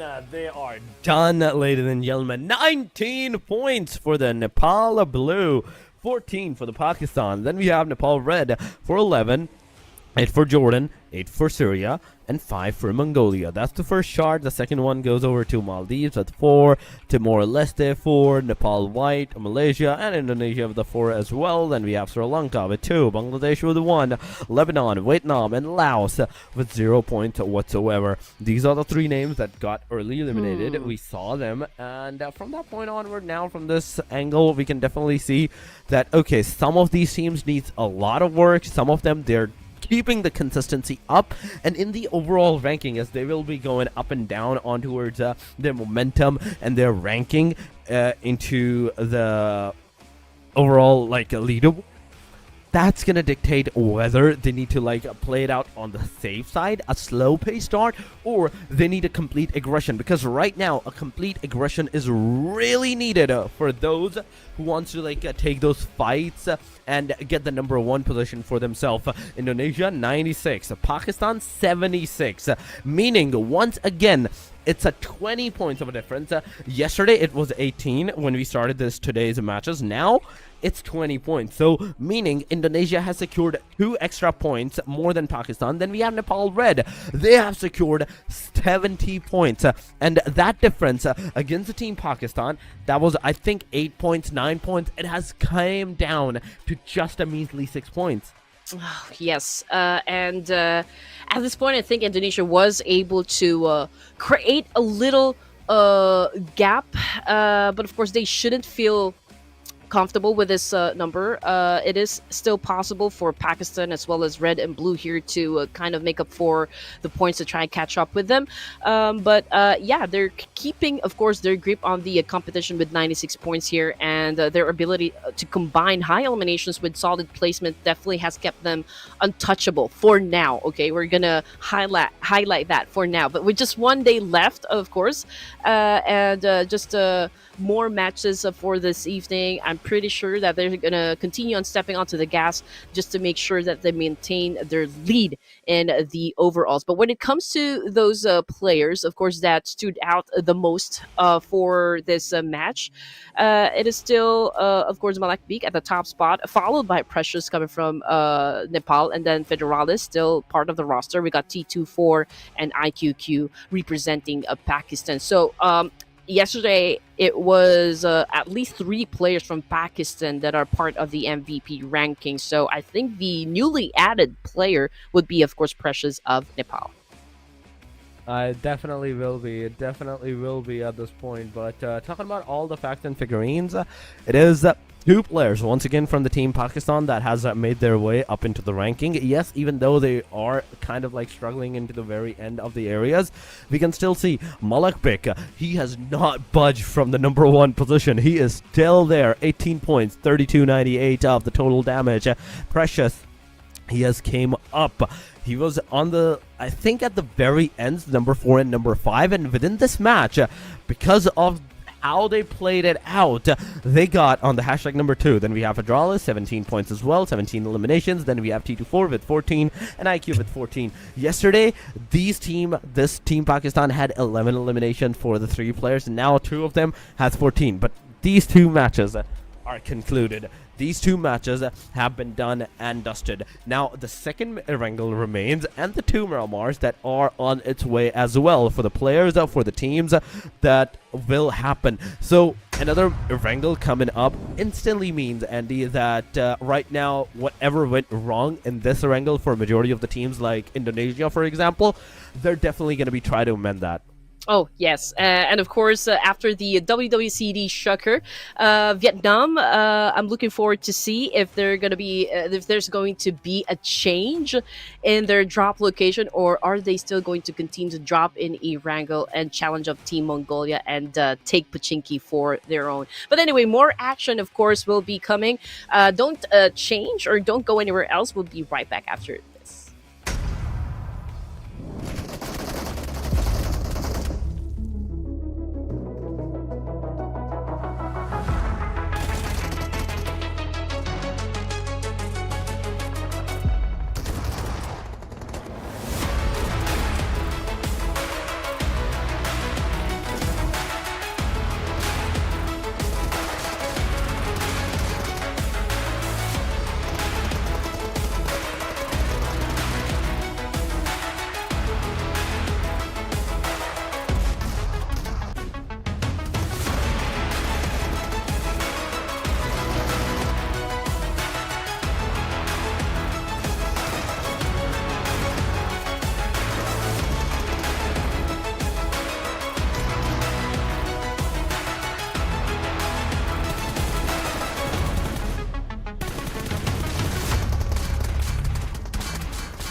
Welcome back, ladies and gentlemen, once again to the PUBG Mobile Asia Showdown presented to you by ESAN. This is the Esports Association of Nepal, ladies and gentlemen, and with you guys for the match number 3 of the day number 2. This is Torix, and with me, it is the, you know it, everyone knows who she is. It is the one and only Red Queen Andy. Andy, welcome back, and the matches have been a delight so far. The 2 matches that we have witnessed, they were totally unexpected, and they were totally out of the window for every team.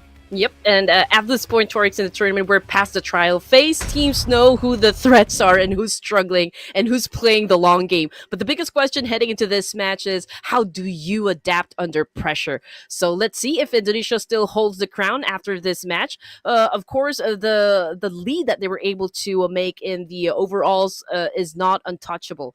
They already know that Pakistan and Nepal Red are just right behind them. So let's see if they can find an opening right here to dethrone the kings, the undisputed kings, rather, of this tournament for now. And the flag pad has already been revealed, ladies and gents, and it's a little bit favoring down at the bottom of the map here. So let's see who's going to be dropping at the military base, or perhaps we can see teams drop in Yasnaya, Rozok, School, and of course the much awaited trade-off between Team Mongolia and Team Vietnam down there in Pochinki.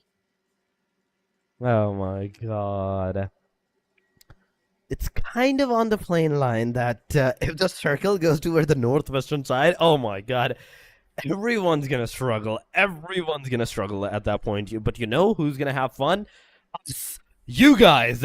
That's watching, because everyone will be struggling and we will be watching the struggle with the fun. But no, it's not gonna happen. The circle is gonna go towards the somewhat close proximity of the plane line. Pochinki is kind of in the dead center, but oh my god, another early fight has ensued, and that's exactly happening this time around at the apartments. This is the apartment fight, ladies and gentlemen, that has actually occurred.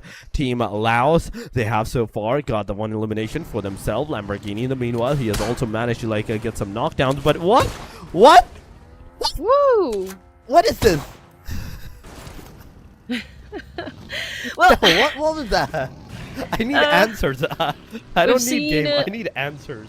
We've already seen a drop clash happen again between Laos and, of course, Indonesia. And Indonesia already knows what is at stake here. There are a lot of teams trying to catch up to their position. And if they lose this matchup against Laos, then I think it's already going to take a toll on them. But anyway, so far, Laos now displaying a total of 2 points. So that means that Indonesia already lost 2 of their members, which puts them at a great risk here.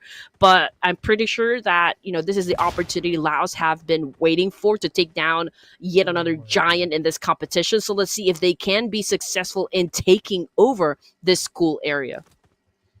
I mean, some players are just accepting their demise at one point. Some players are right now trying their level best to get those elimination. Indonesia is also struggling, one of the team that is kind of struggling at this point.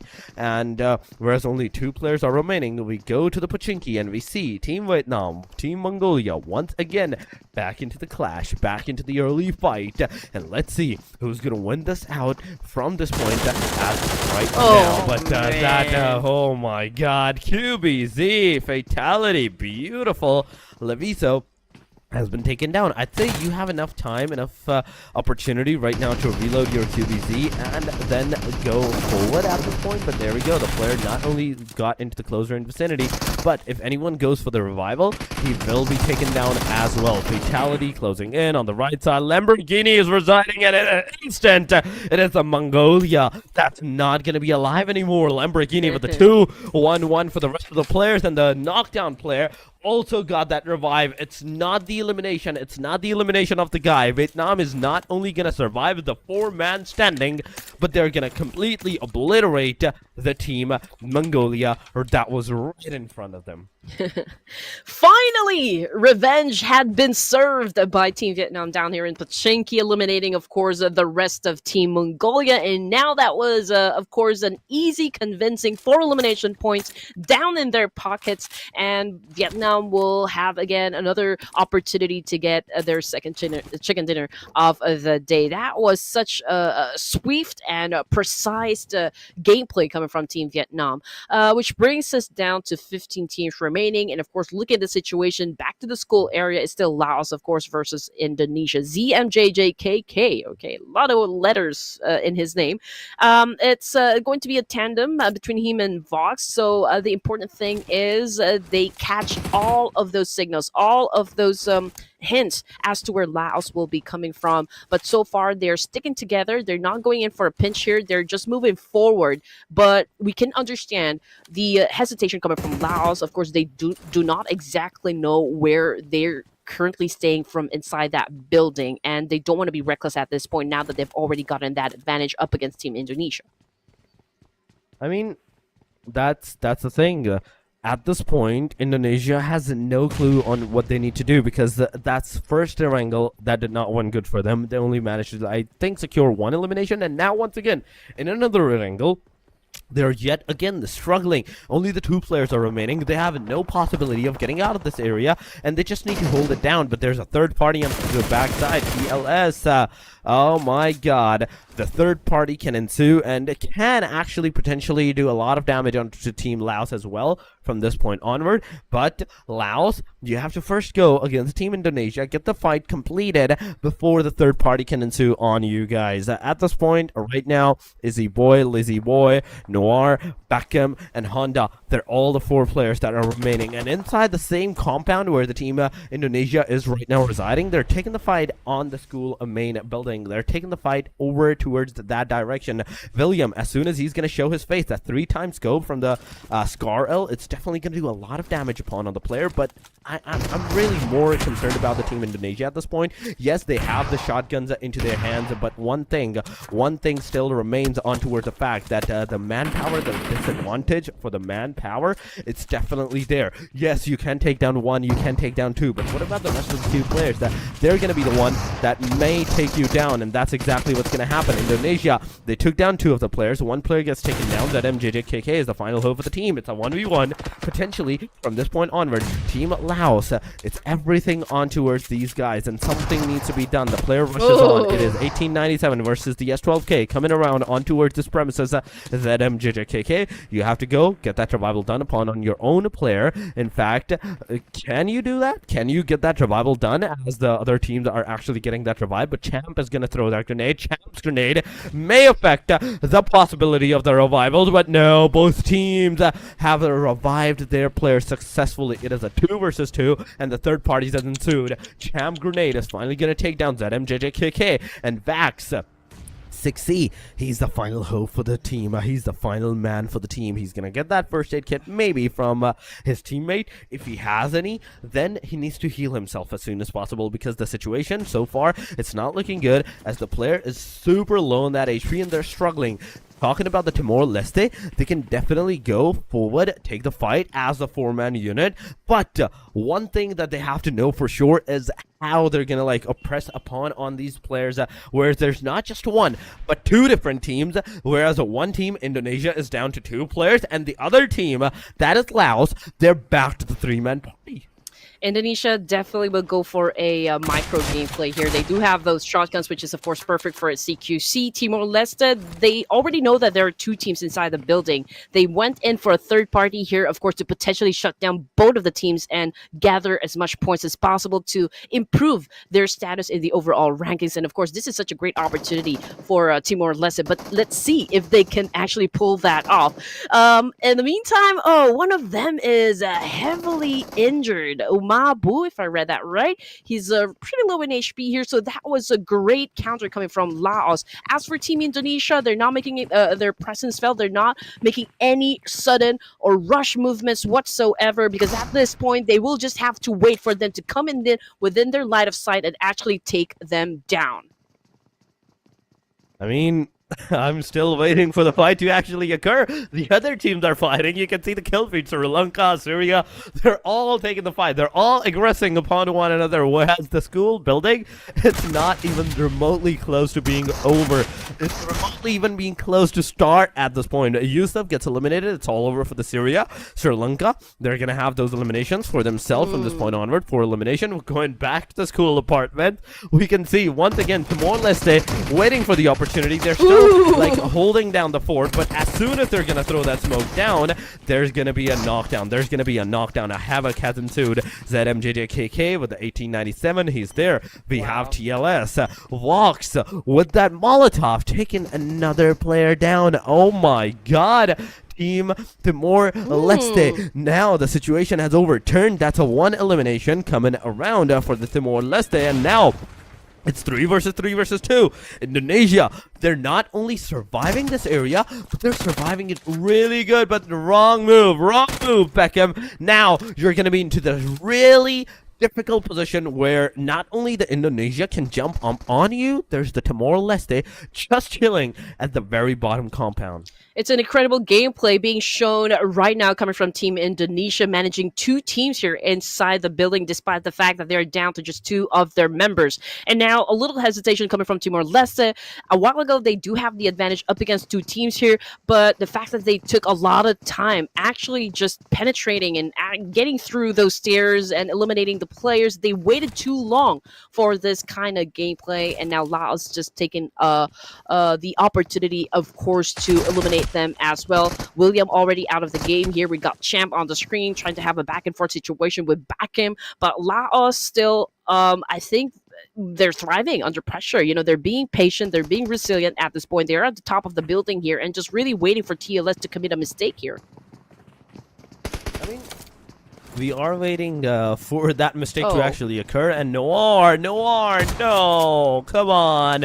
That was a mistake right there. Team Laos has initiated the mistake, in which case scenario they got punished, but I'm really amazed by that MJJKK, how well he has managed to secure those 3 eliminations for himself. There's going to be a flashbang now. The rest of the teams is going to push forward, but we have Timor-Leste, ladies and gentlemen. They're going to be the one holding down the fort. Walks, you beauty, getting those connectivities. Imagine if he had that first aid. Imagine if he had that full health on himself. He could have done so much more. He could have got so much more eliminations for himself, but that didn't occur. Timor-Leste is going to be the one responsible for the elimination of the Team Indonesia. Now Nepal Red, Team Pakistan, once again, this is the opportunity. Even Team Nepal Blue, this is the opportunity for them. But Andy, I just realized one thing.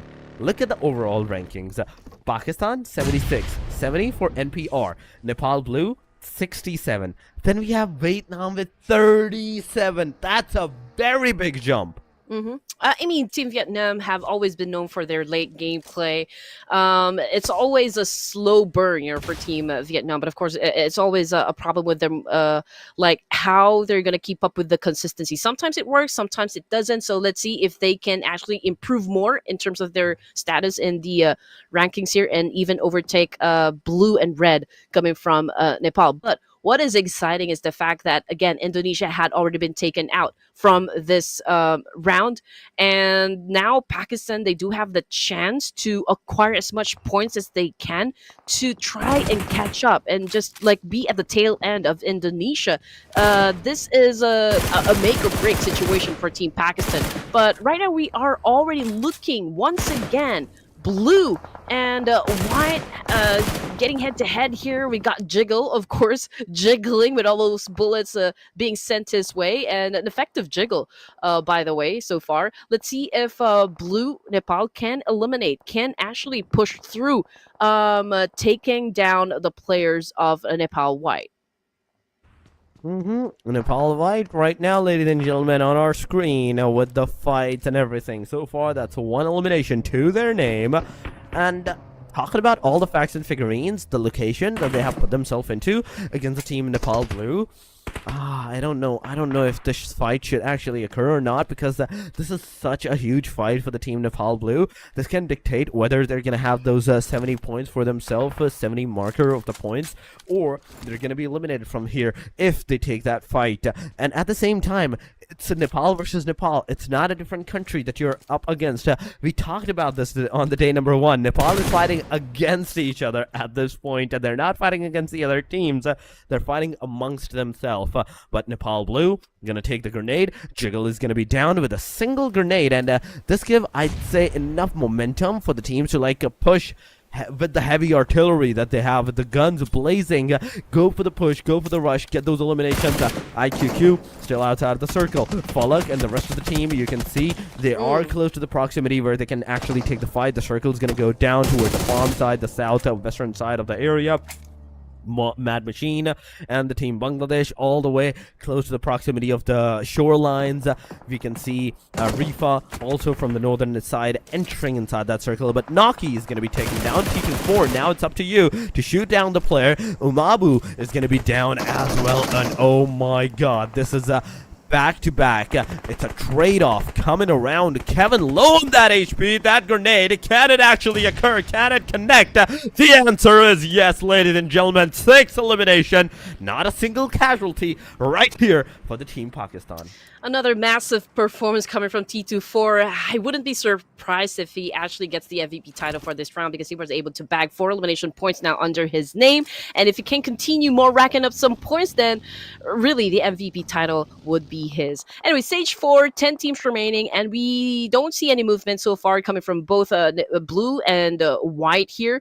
If we're going to be focusing on like Nepal Blue, how they're managing this tournament, I mean, placement is like what gives you the big points, right? And elimination is what keeps you in the race. Winning is winning, you know, it's everything. And so far I feel like, you know, for the side of blue here, consistency at its finest. They're not really aggressive towards like, or like maybe in the first few zones of the matches here, they really spark up the moment that we hit like maybe stage 5, stage 6. That's the cue for them to rack up those points. We don't see any hard push coming from blue and white, but if there's a team that needs to be a little more on the aggressive side, I can say that would be the white team. I mean, a white team do need to like go for the aggressive stances. They don't have anything to lose, but they have everything to gain. 36 points to their name, and this can be the potential match. If they manage to like go on the aggressive side, they can secure 10 elimination maybe, because they have the potential. They can secure 10 elimination, maybe 12, get into even the top 5. You're gonna be set for the match. You're gonna have a very decent number, amazing number of points. But here we go, once again the Team Pakistan is taking that initiative, getting another elimination. That's 7th elimination for their name. Bangladesh into the proximity, right close to the proximity of the team Nepal Red, and oh my god, this thing is not looking good. If Nepal Red, you're not careful, the Pakistan can actually like have much more points above, higher than you guys, more than you guys. So you have to be very careful on how you're going to take the fight against the team Bangladesh at this point and get those elimination points for yourself. But Domain, so far, he's looking at the proximity where the player is situated at. Naki is going to be taken down. And right with this, there's multiple aggressions, multiple like engagements happening at this point. We have IQ being taken down by the hand of Sri Lanka's player Lucifer. That's 2 down of the Team Pakistan, and slowly and steadily as the Team Pakistan is actually pushing forward, we can see Susti close to the proximity. Falak just proning down the Molotov, the grenades. They're definitely going to approach this particular tree. I would say it's definitely going to do the damage. It's definitely going to do the deed. Another player gets taken down at 2-4. It's all up to you, and I don't think you're going to be able to survive this one. Lucifer is going to take you down. It's all over for the Team Pakistan, giving enough time, opportunity once again to white. Want to gun for the lion's share, which is of course the top spot, but so far they still need to exert more effort, more work to make sure that they still climb up ranks in this point of the competition. Anyway, back to blue here, ladies and gents. They are currently surrounded by at least 2 teams here. They are doing a massive gatekeeping up against Team Malaysia, and another team coming from just actually in front of them. And here comes boys of Sri Lanka as well. And Gante, he's like going for a buffet here when it comes to like kill points. So I guess everyone is just really within their line of sight. I mean, that's the thing. That's the beauty of, I would say, the circle, this PUBG, because at any point in time, anything is possible. And Nepal Blue, so far, They are right looking at the Sri Lanka's player. The moment Sri Lanka went over towards that direction, they have been shot down upon. Their car have been rammed down. You can see how low their car's HPs are at this point. Delta, he's also shooting with the Nepal white. The grenades that will definitely be occurring from the backsides as well. But the shorelines is kind of safe for now. Not for long, but for now, as the players are still struggling to get over towards that direction, towards that particular location. But talking about Nepal white so far, it is Sky throwing all the grenades, all the utilities that could have potentially taken down the players. But Jordan coming into the view, getting a knockdown on Nepal blue. That's a long-range knockdown. And if Nepal white knows which team they're up against, which team is close to their proximity, they can potentially rush on this. They can seize this opportunity to get more points for themselves. Yes, I mean, obviously Nepal white does have that little portion right at the edge of the circle here, but it is still essential for them to take over that building where blue is actually staying at. I'm pretty sure that blue will make it difficult for them to even try to get that building out of their hands. In the meantime, we got Nepal red, Saitama on the screen here with a shotgun takedown up against Team Bangladesh, but coming off the kill feed, it's Precious as well, currently facing the floor, and Saitama, ooh, the helmet blew up into pieces, and now he is currently down on the ground as well, which puts, of course, Nepal red in a world of trouble here. But Domain, do you still have time to pick up your teammate here? We're not talking about just like one teammate to get picked up, but we're talking about two. We are talking about multiple at this point, ladies and gentlemen. It's not just one, it's two different players that needs to be picked. There's Jordan in the back, Nepal red. The situation is not looking good. Clever, you can potentially take down all the players that is right at that rock proximity. You can shoot at them, but we have to see if Clever is going to be able to spot the players down first. But oh my god, I kind of want to see this in the drone view because of the number of smokes that has been deployed over here. I can at least count 9 smoke grenades right into this frame at this point. But there we go, Lyth versus MY. Mika has been knocked out. Delta just chilling near the entrance of the door. The grenade is not going to approach the player, but Haidami, he's going to be low on that HP. Sky, he's also cooking. Let him cook. Let these guys cook. It is white versus blue going on into the proximity. Sky's going to throw the grenade. Nobody's going to get hurt. Nobody's going to get hit. Sky once again going back once again towards the area. Rex in the meanwhile is going to take down Rush Bay. And these 7 teams, these 7 total teams, they're just waiting for the opportunity, as this opportunity is going to ensue. Haidami is going to be down. Gyante's grenade is going to approach the situation. It's not going to affect anyone. It's not going to hit anyone. And Sky and the rest of the team, they have the potential, they have the possibility of getting that revive done upon on the players. But Nepal red versus Rush Bay. Rush Bay has been taken down. Blue's example has been taken down as well. Oh my god. Red Precious versus Mad Machine. It's an instant confirmation. Delta, jump shot. Come on, jump shot. Backside, it is white closing in. Front side, white closing in. And everywhere, it's white. And Nepal white closing in upon on the blue. Situation has overturned. Nepal blue is looking really great from this point onward. Sky, 4 bullets, 3 bullets on the S12K. Jiggle is going to come down, taking down Gyante. And now down to the last player. That is Example and Killer YT. It's all up to these 2 players. In which case scenario, I don't think it's going to be possible. Killer YT, you need to heal yourself back to 75% HP as soon as possible. To XMPL, it's all up to you 2. It's all up to these 2 guys to hold down the premises. It's hard to see that 2 Nepali teams are actually going head-to-head at this moment as we speak. And now Nepal White had been completely erased from the Erangel map, which of course puts us to just 6 teams remaining here. Blue was able to survive that clash. However, it cost them 2 of their members. So let's see if chicken dinner is still possible at this point. In the meantime, we also got the red here. 2 of the players currently knocked down, Precious and Domain. It's Rex and Saitama altogether going up against the team Sri Lanka. It's a little bit on the disadvantaged side for Team Red, since they're working on just like 2 of their members, while 1 is actually trying to buy time for the rest of the team to recuperate. But of course, this is already inevitable. Sri Lanka going in for a push here. Saitama taking in some damage as well, but was able to secure 1 point for himself. Sluthy, or Susty rather, right now has been deleted as well. Another one down, Nepal red Precious, Saitama. It's all up to you guys. And just look at the circle, look at the radius, and look at the amount of players that is residing in this small junction of the area. Precious is going to be once again taken down. It's all up to the last guy that is Rex.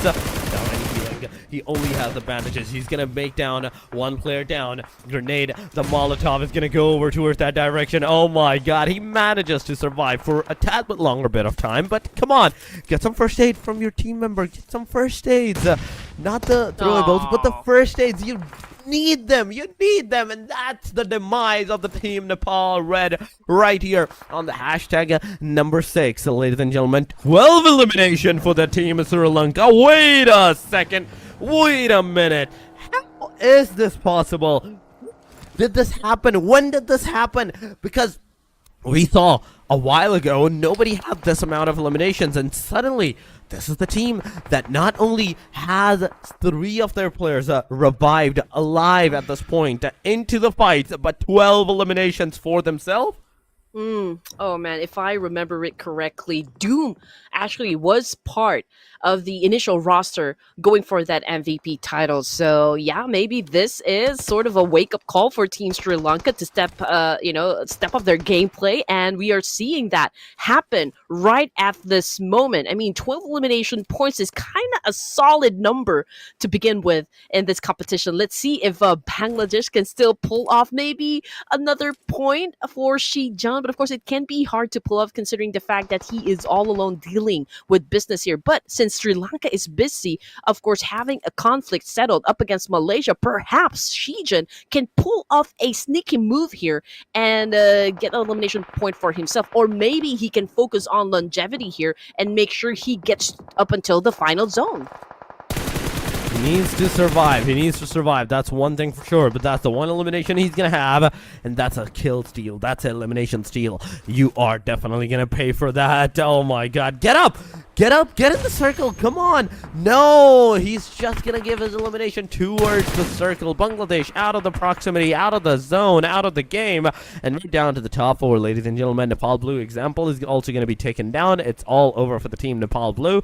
Lucifer and Jimmy from the Sri Lanka. We have a team MY with Firen, Trexie, Yuhai, and Mika, all 4 alive. We have Jordan with 2 as well, Tome and Lias, and these two are also one of the few players that has the potential to do a wondrous job, a wonderful job for themselves. But I'm more curious about Sri Lanka right now with the 12 elimination to their proximity. How well are they going to be able to like cement themselves into this area, take those fights, all those aggressive stances and everything? How well are they going to be able to like get more eliminations, or are they just going to get eliminated from this point onward? Because they can potentially let this MY and JOR take the fight against each other and just chill out there until the number 2 and do a third party, get the winner chicken dinner. At this point, I think all the teams here are not feeling the pressure just yet to move a little forward. I mean, Jordan, it's a good thing right now that they do have that small compound to work with, but eventually, of course, they will have to give up that refuge and step into the line. Of course, but we got 40 more seconds to go before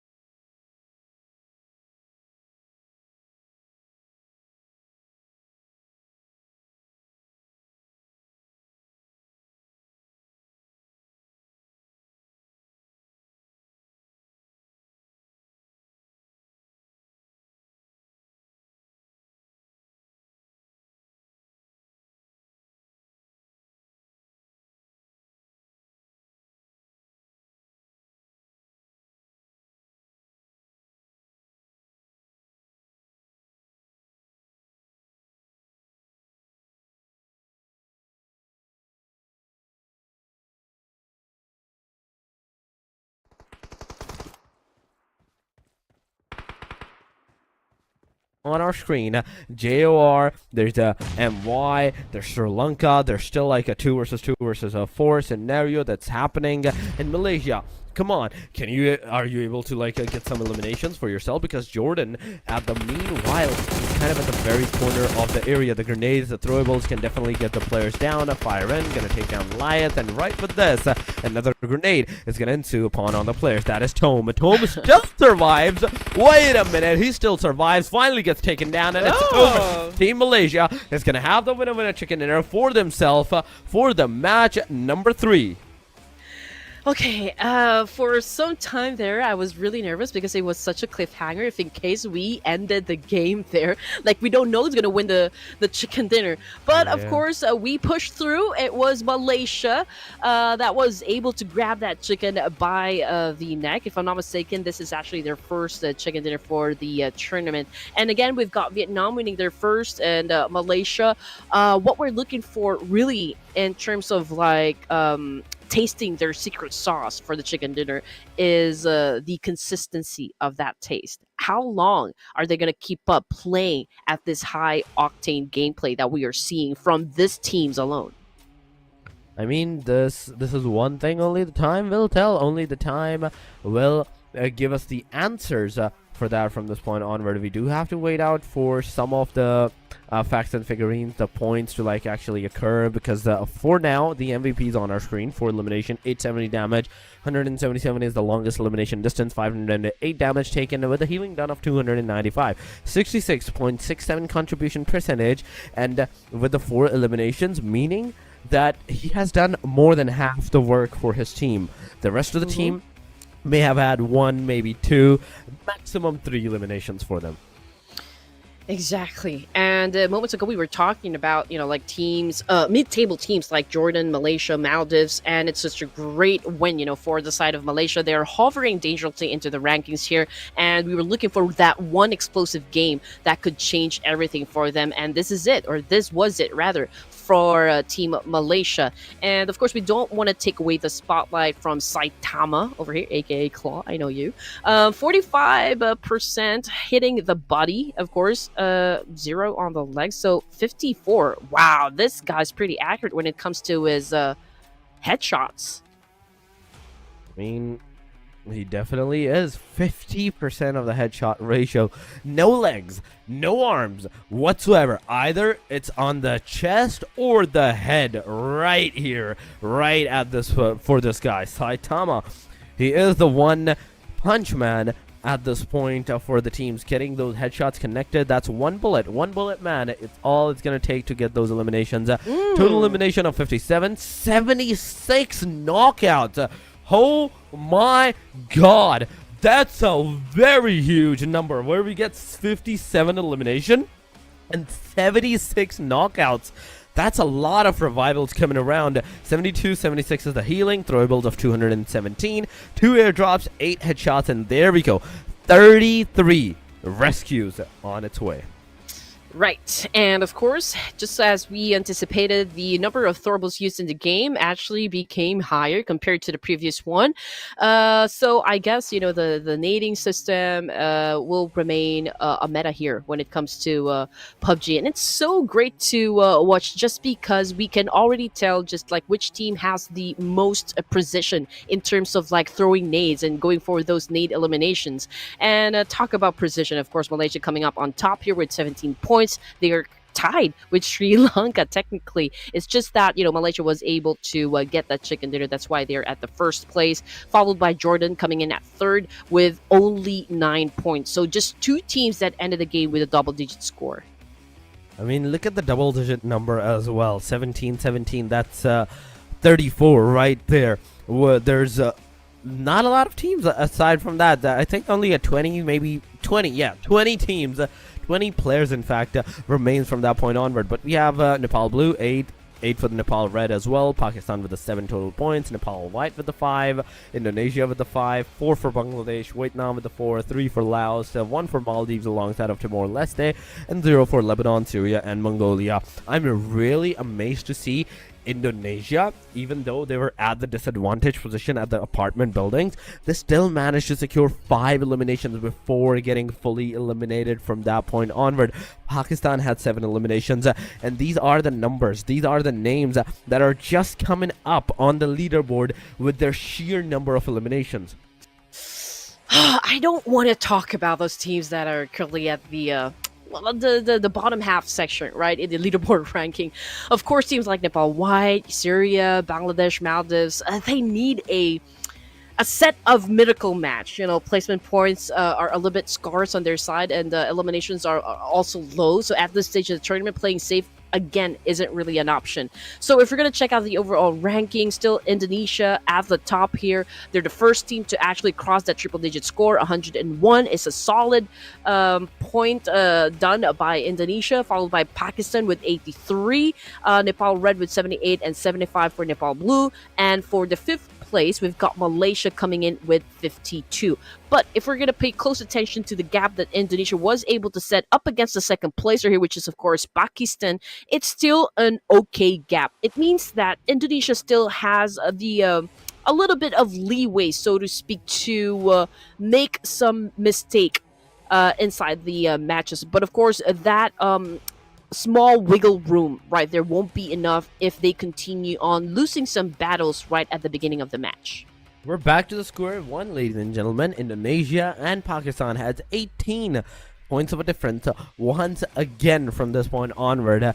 Talking about the rest of the teams, the bottom lines, Lebanon, I'm not sure what's going on with these guys. Still 8 total points towards this team name. They need a lot. They're struggling a lot, and they need to do something really fast, because the day number 2 is actually ending too.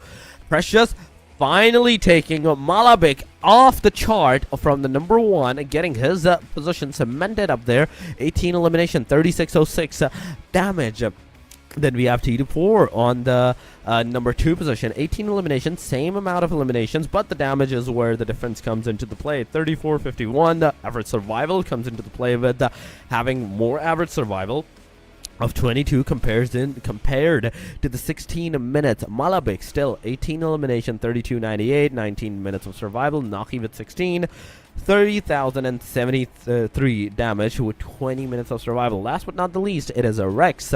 Again, another one from the Nepal side with 18 elimination, 2877, 16 minutes of survival time. All the Nepal side, I'm seeing the survival time, they're getting somewhere between 16 minutes, maximum 17 minutes of average survival time, and this is not good. They need to get their survival high, because that means even a single elimination, if the other team gets higher than you into the overall MVP ranking, they're instantly going to take you off from the chart. Oh, yes, definitely. And again, for Laos, Sri Lanka, Timor-Leste, and Lebanon, time is not on their side, sitting at 8 or not really 8, like a really pretty low score in the overall rankings. I mean, it's not really great for them to play so cautiously. It means that they are already watching the rest of the tournament from the bottom of the table here. So something needs to change again. We're already at day number 2 here, guys. We only have one more day to go to wrap things up for the for this ESAN tournament. Now, ladies and gentlemen, we're going in for a break here. Please don't go away. It'll be a short one, so stick with us.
We are now on match number 4 here, ladies and gents. Again, welcome back to the Asia Showdown, brought to you by Esports Association of Nepal, together with Red Queen and, of course, Torik, serving you the juiciest chicken dinner this tournament has to offer.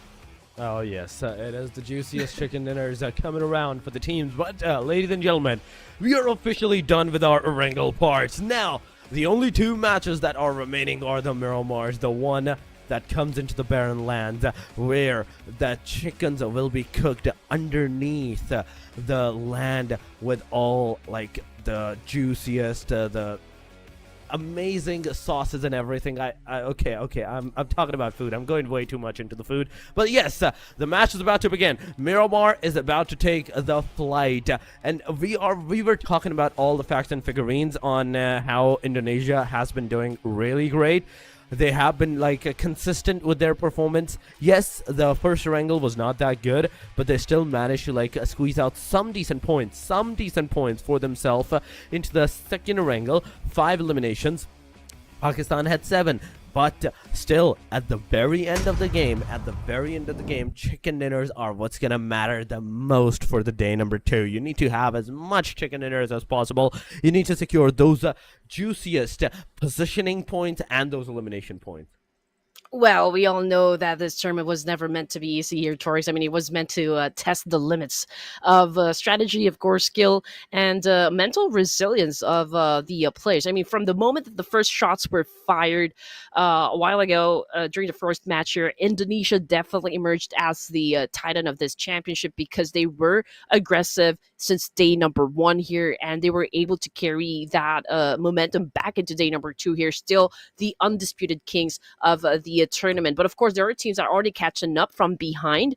But then again, the question right now that I do have for myself and actually for you guys as well is how long can Indonesia keep the top spot in the leaderboards? So let's check out, of course, the teams getting ready, prepping themselves up to get into any engagements in Miramar. This is the first Miramar for day number 2 here, and I do see a couple teams already flocking from inside an area. Crucivalle, we believe we have Indonesia and of course Sri Lanka, so a fight might definitely ensue in just a while. Malaysia, they have that particular spot all to themselves, so I don't think any contention will happen just yet. But in the graveyard, or maybe perhaps the northern side of the circle, it's going to be occupied, but down below Los Leones, I think it's going to be a place where teams will definitely rush into because this is the focal point of the safe zone.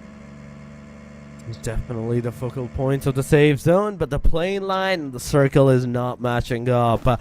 This is going to be a hard-hitting factor for a majority of the teams at this point, where they want to go towards the southern side, and the circle is, like the plane line was not allowing them, so they have to find some cars. They have to find some vehicles for themselves. El Pozo, it's just one team. Picado, on the other hand, that's where I can see 2 different teams, maybe into the proximity, that can potentially take the fight. Yusuf has a pan in hand. Is he going for the pan elimination? Is he trying? Please don't do that, because the other opponent may have a shotgun, may have a DBS, may have an S12K against you. So be very careful on whatever you're going to do. And in fact, Syria, Yusuf, there is nobody into the same compound. You're completely chill here. Do not worry. They are in the backside, the big warehouse area, so the stadium side. So be careful with the windows and everything. But Satan, so far, I think he's AFK. But whatever we can see, Syria, the position that they are in, how they're getting their loot, how they're getting their arsenals. Whereas on top of that, TLS, all together, 3 players together right here in this proximity. Okay, so this is going to be a different terrain now. Rotations will definitely be brutal. So if like getting caught outside of the zone here could be a death sentence, considering just like how much meters, of course, you need to travel from point A to point B, just in case you've already dropped a little bit far from where the safe zone actually is. Snipers and DMRs definitely will become key players here. If you are a team that excel in long range fights, then you will have the upper hand when it comes to Miramar. Positioning is everything, of course. So if you do not have that high ground, then you're going to play catch up at this point. So perhaps just predicting what kind of pace we're going to expect coming from the countries here. Indonesia, Pakistan will definitely fight for control early in this game. So I do expect, of course, an aggressive start for both of the teams that I just mentioned. But coming off the kill feed, I think it was Pakistan that one player that got knocked down, or is it from TLS or not Syria? Okay, I think that was Lebanon and Sri Lanka having an exchange as we Yeah. speak.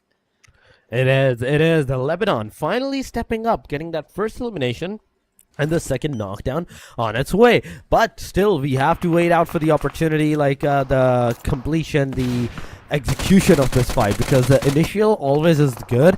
The execution is where sometimes Ooh. Lebanon kind of gets struck down, and that's exactly what's happening once again. On the execution side, that's 2 down of the team of Lebanon in a single split second. Not only that, but Sri Lanka has also revived their players. It's 3 versus 2 now from this point onward. Vaded in the front line. He is half on the HP side, so be very careful. Wait on whatever you're doing. Slowly and steadily approach the situation. In the meanwhile, Lebanon's Zakaria has been eliminated. That's the second one elimination done. Sri Lanka 2 points. And I would say Lebanon, you have to leave this premises instead of taking the fight. I'm not sure why. Even when Lebanon sees that, okay, it's a no-go, they still go for the fight. Yeah, and I think they're already just playing for experience here at this point. I mean, they are the only team with a single-digit score in the leaderboard, so I don't know what the plan is for Lebanon. And the fact that they missed to play in Sanhok says a lot, for Team Lebanon. And looking at the situation here, Torix, I mean, Zakaria and as well as Easy have already been taken out of the equation here, so I don't know how long they're going to last in this fight up against Sri Lanka. Doom obviously is hunting them down, sniffing the blood here and just trying to pinpoint where they will eliminate these 2 remaining players coming from the side of Lebanon. And of course, the kill feed is definitely lighting up as well. We've got TLS, Chipo getting knocked down on the ground by Syria. Yusuf cooking up that nade. Umabu pretty low in HP here. They hook it. Oh my. He can get shut down. And there you go. An accurate nade coming from Yusuf. Hence, Syria winning that fight. Beautiful fight won by Syria right there, getting a full elimination on the team. Timor-Leste has been finally eliminated out of the match. Then we're talking about, once again, Lebanon, whereas they are trying their level best to get some more casualties, some more eliminations, but oh my god, nobody even has the slightest of idea that Wait is just waiting at the entrance of the door. You open that door, you are inviting death into your own house from that point onward. So be very careful of whatever you're going to do. And there we go. Wait is going to take down Doom. Doom out of the match. It's a confirmation. 2 versus 2 from this point onward. S12K's M249. Since these M249 wins it out, the Winchester 97. Will it get a connection? Will it get a knockdown on towards these players? This is a bigger question. The answer is no. The player from the Sri Lanka, Jimmy, he finally managed to take down the last guy as well, and it's full elimination with just the 2 casualties. Yes, it's a very big casualty number to you guys, but still, you are surviving, and from this point onward, you can pace your game onto a low pace side. They've won the battle, but can they still win the war? I mean, Sri Lanka obviously emerged victorious from that clash, but then again, we're talking about 2 remaining players, and we are just at stage 1 here, so it could be difficult to go through all the squads remaining still in the lobby. Now, Indonesia, this is not the time for them to fight just yet, although we can see a team lurking just nearby, so perhaps we can see them collide later on. And speaking of that team, that would be the boys coming from Jordan. But I feel like, okay, for Jordan, they're just going to try and pass through. But from the kill feed, it's Vietnam. Levi's confirmation coming through, going up against Apex, and now he had been deleted from the game. 2 points right in the bag for Mongolia. 2 points right there, ladies and gentlemen. Mongolia securing more points, and they're going for the more points as well as the grenades. Making some kind of connections, a close connection towards the player. Not that close that, okay, it can get these eliminations for them.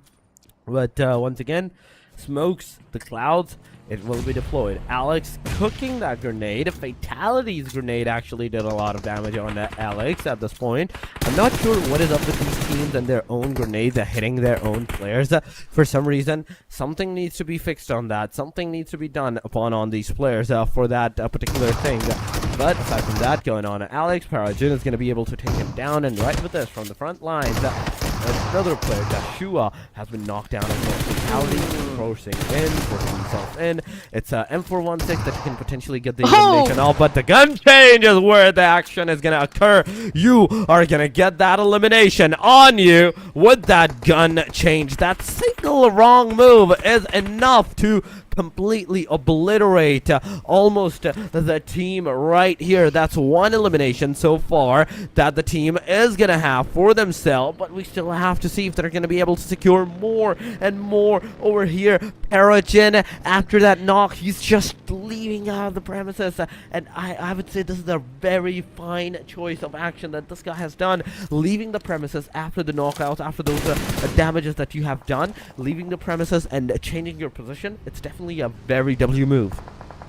And it's another fight, between Vietnam and Team Mongolia. This time it's inside Miramar. Now, can't exactly say if that was such a great win for Team Vietnam. Yes, they were able to take down a couple players coming from the team in Mongolia, but the fact of the matter is that we are just at stage 2 here, and they already have 2 casualties, so it can be hard for them to move towards the latter stages of the game as well. We're looking at 14 teams remaining. We still got Malaysia on the screen here. Now, there is another challenge for them to actually get through, and that is, of course, shutting down the opposition coming from those mountain ranges. And that opposition that I was talking about are the boys coming from Pakistan. So they do have that vantage point, and it could be easy for them to eliminate any player, any team from down below, just because it's easier for them to actually track them down.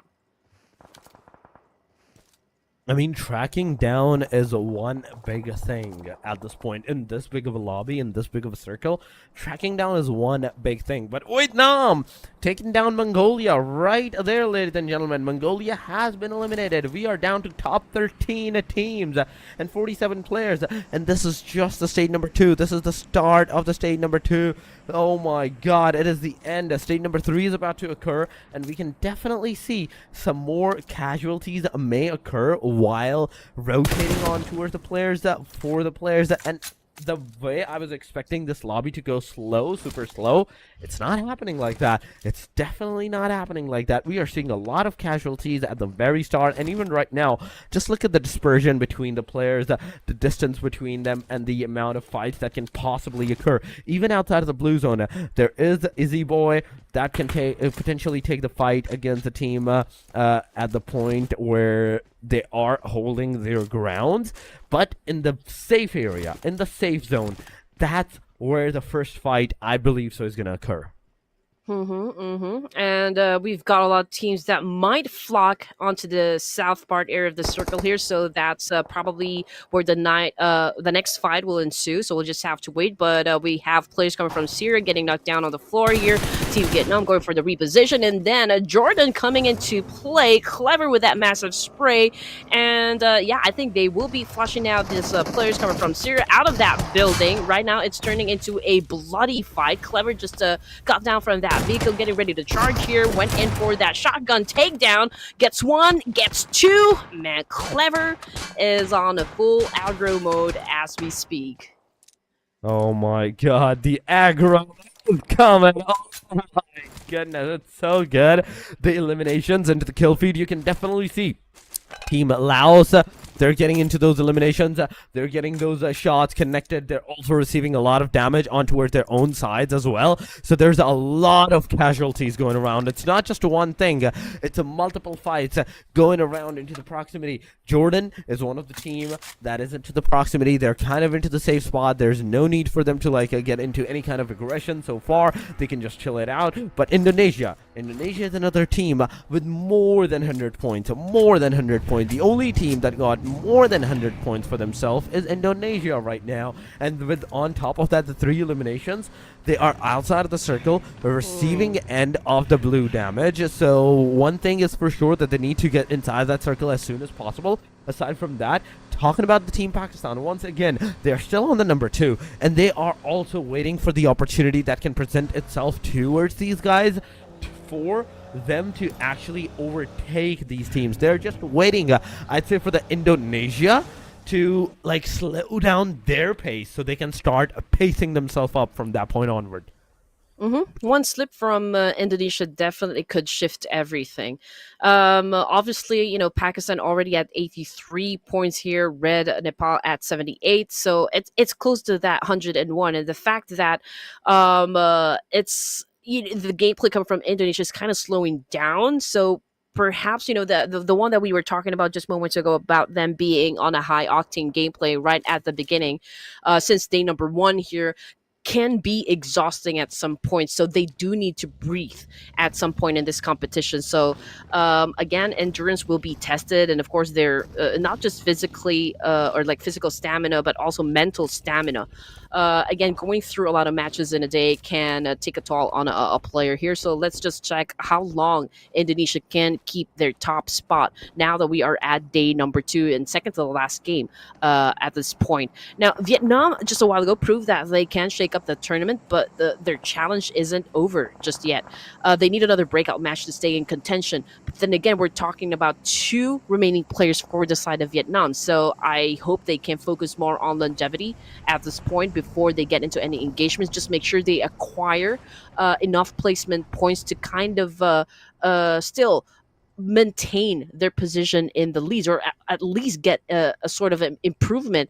But judging by the situation, I can see that Team Pakistan has already gotten a whiff of the fact that Lamborghini is right at the foot of the mountain here, and Pakistan, they know that someone will like emerge or like get into their line of sight eventually. It's just a matter of time here before Lamborghini gets spotted out. I mean, it's everything's a matter of factor of time. Whosoever is going to be spotted out this out in the open, he's definitely getting a lot of shots.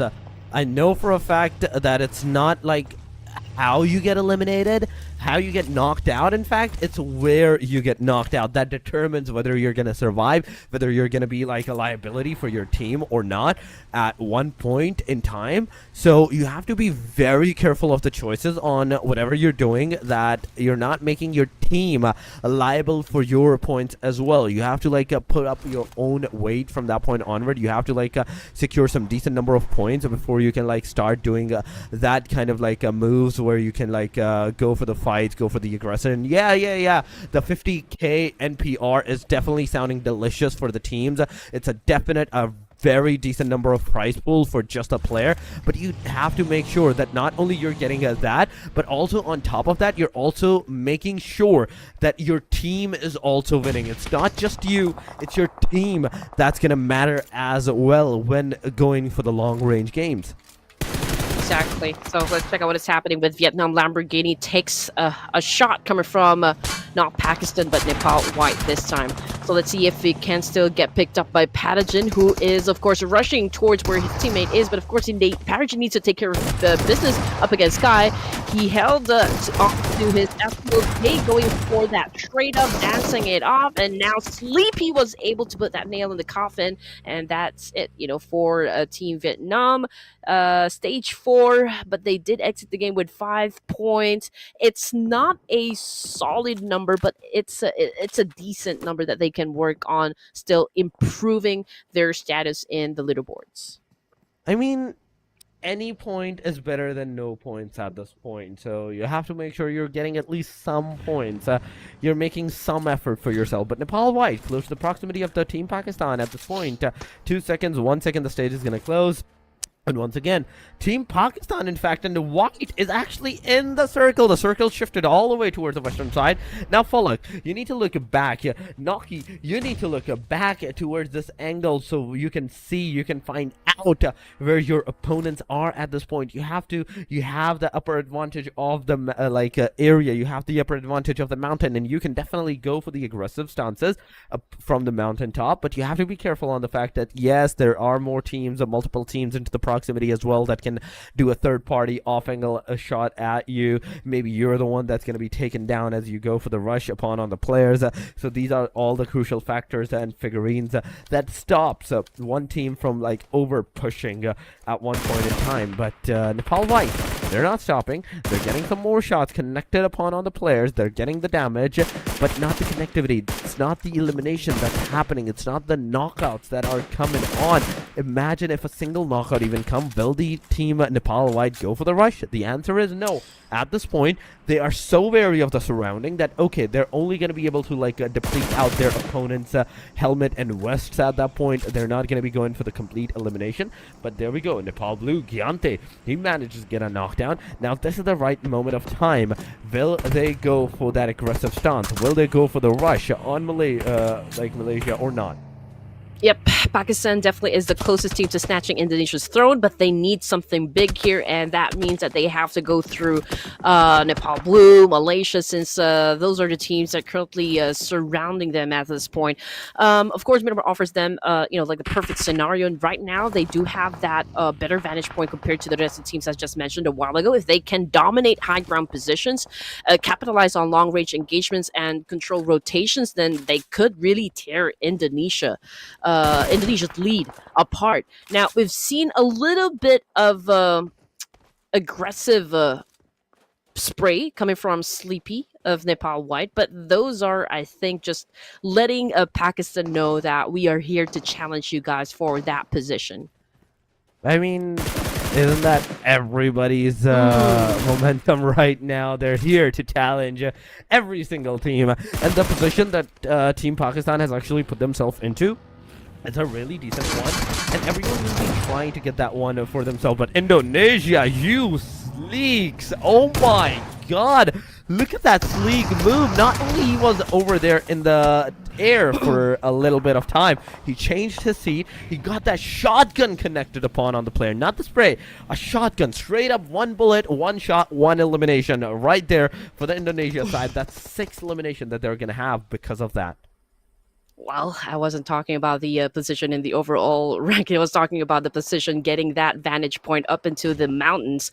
But anyway, getting back into action here, we've got example coming from Blue of Nepal challenging up again another Nepali team. Now it's the red team. We got 1 casualty. Pressure's already out of the game here. So let's see if Nepal Red can actually win a fight up against the blue team, who have been consistent right from the get-go. Let's see if this formula still will work out for the side of the Team Blue. I mean, this is one thing we do have to see how that is actually going to affect the Team Blue. And on top of that, the other teams as well. Because right now, Team Nepal Red, they're rushing upon on the blue. Blue is receiving a lot of heavy artilleries and those Molotov, those grenades. If they're even on a single point in time, that can potentially take down 3 of the players of the Team Nepal Blue at this point.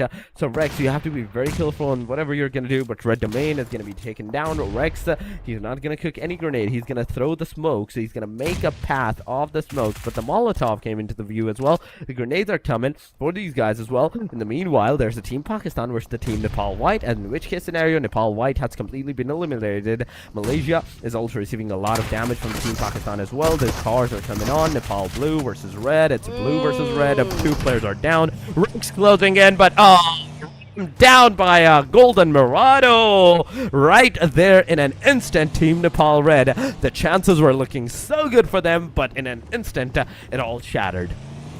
That's a deadly Midas touch coming from Nepal Blue.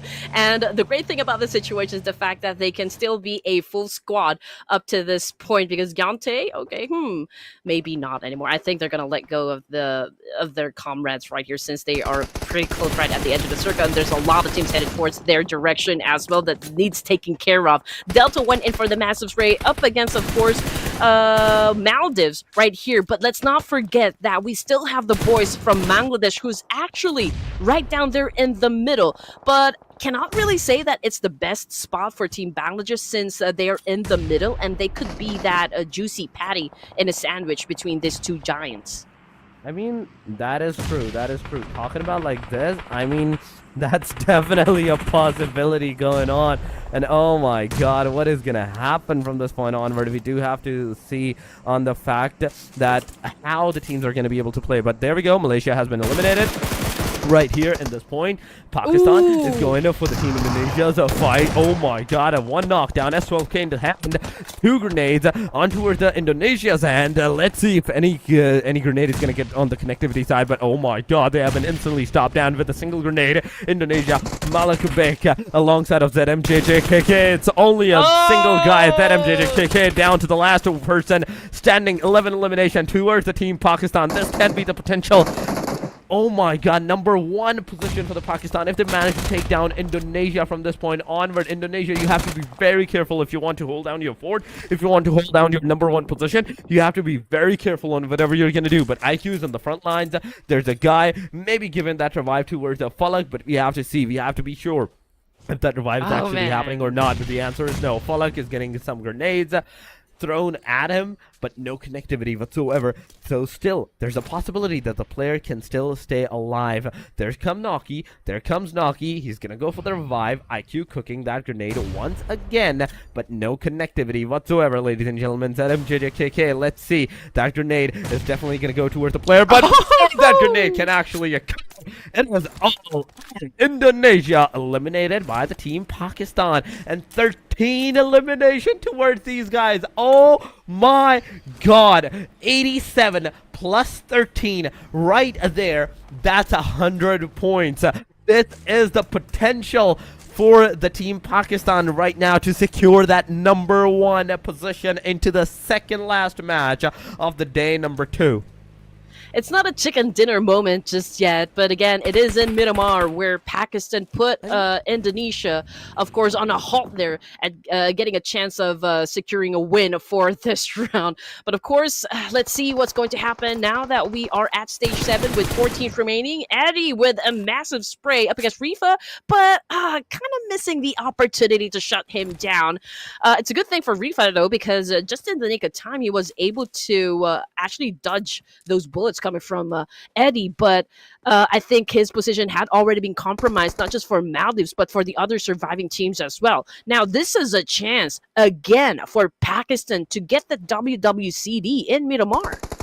I mean, this is the time. This is the time for the team Pakistan, because already they're super close to the proximity of the points. The 30 points, 18 points that were actually happening against the team Indonesia, it's all like shattered in a single moment with the Indonesia's elimination. Now, on the equilibrium term, surviving is going to be enough to maybe take down the team Indonesia from the number 1 position. But there we go.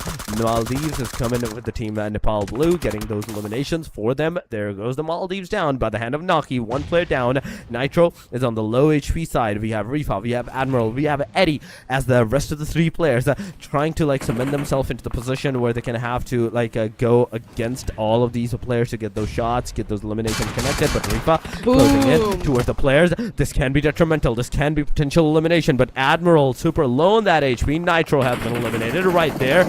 Team Pakistan is kind of scattered. You can see 1, 4, and 3. The numbers on the mini map, but they are scattered, but they are in the circle. Oh my god! A grenade comes in. Admiral gets taken down. That's Falak for you. With the grenade, he manages to get a knockdown. The second one by the hand of Naki. Oh my god, those off angles are coming in for the clutch. IQ, I'd say he's waiting for Eddie to show his face so that he can like actually take the fight against him. For now, Eddie's just watching Pakistan destroy Maldives, and now this is going to be the end game for Eddie here coming from Bangladesh. But let's see, maybe he can pull off a miracle here and just go for that massive clutch. But here comes IQQ after the nade, went in for the charge, and there goes the nail in the coffin. Once again, Pakistan undeniable, undefeated, and of course unstoppable for this round, securing that winner chicken dinner. They came, they saw, they conquered. Oh my god, 13 all the way up to 16, 17 elimination, I would say, for the team Pakistan at this point. And on top of that, the chicken dinner, that's ramping it up to 27. Oh my god, that's a holy moly point number right there. 27, and it's gonna affect so much into the overall leaderboard for the team Pakistan, for the rest of the teams, for the team blue as well. But we have the longest elimination distance for Falak of 69 meters. We have 7 elimination, 981 damage, 303 healing done, out of which he took the damage of 278. 38.89 contribution. Even with the 7 elimination, he only contributed less than 40%, meaning every player did something. Yeah, it's like, show me the money. It's just looking for really some accurate shots to be done inside the battlefield, and of course he is leaning towards, of course, his teammates to get that information to him, and Falak, of course, always gets the job done. But I think there's a little yeah, a little error on the screen here. Okay, we are seeing a lot of zeros, but of course we know with the grenades, Andy. Yep, Is I'm that pretty why sure. We're not seeing anything. But yeah, a little error on the production side, but I'm pretty sure we're going to see the amazing stats set out by Falak in just a while. But there is no doubt that he got that MVP title, of course, just because of his prowess and sheer dominance, of course. Oh my god. That's 61 elimination, ladies and gentlemen, into the summary with 60 knockouts, 72, 92 of a healing. Then we have a throwable used of 182.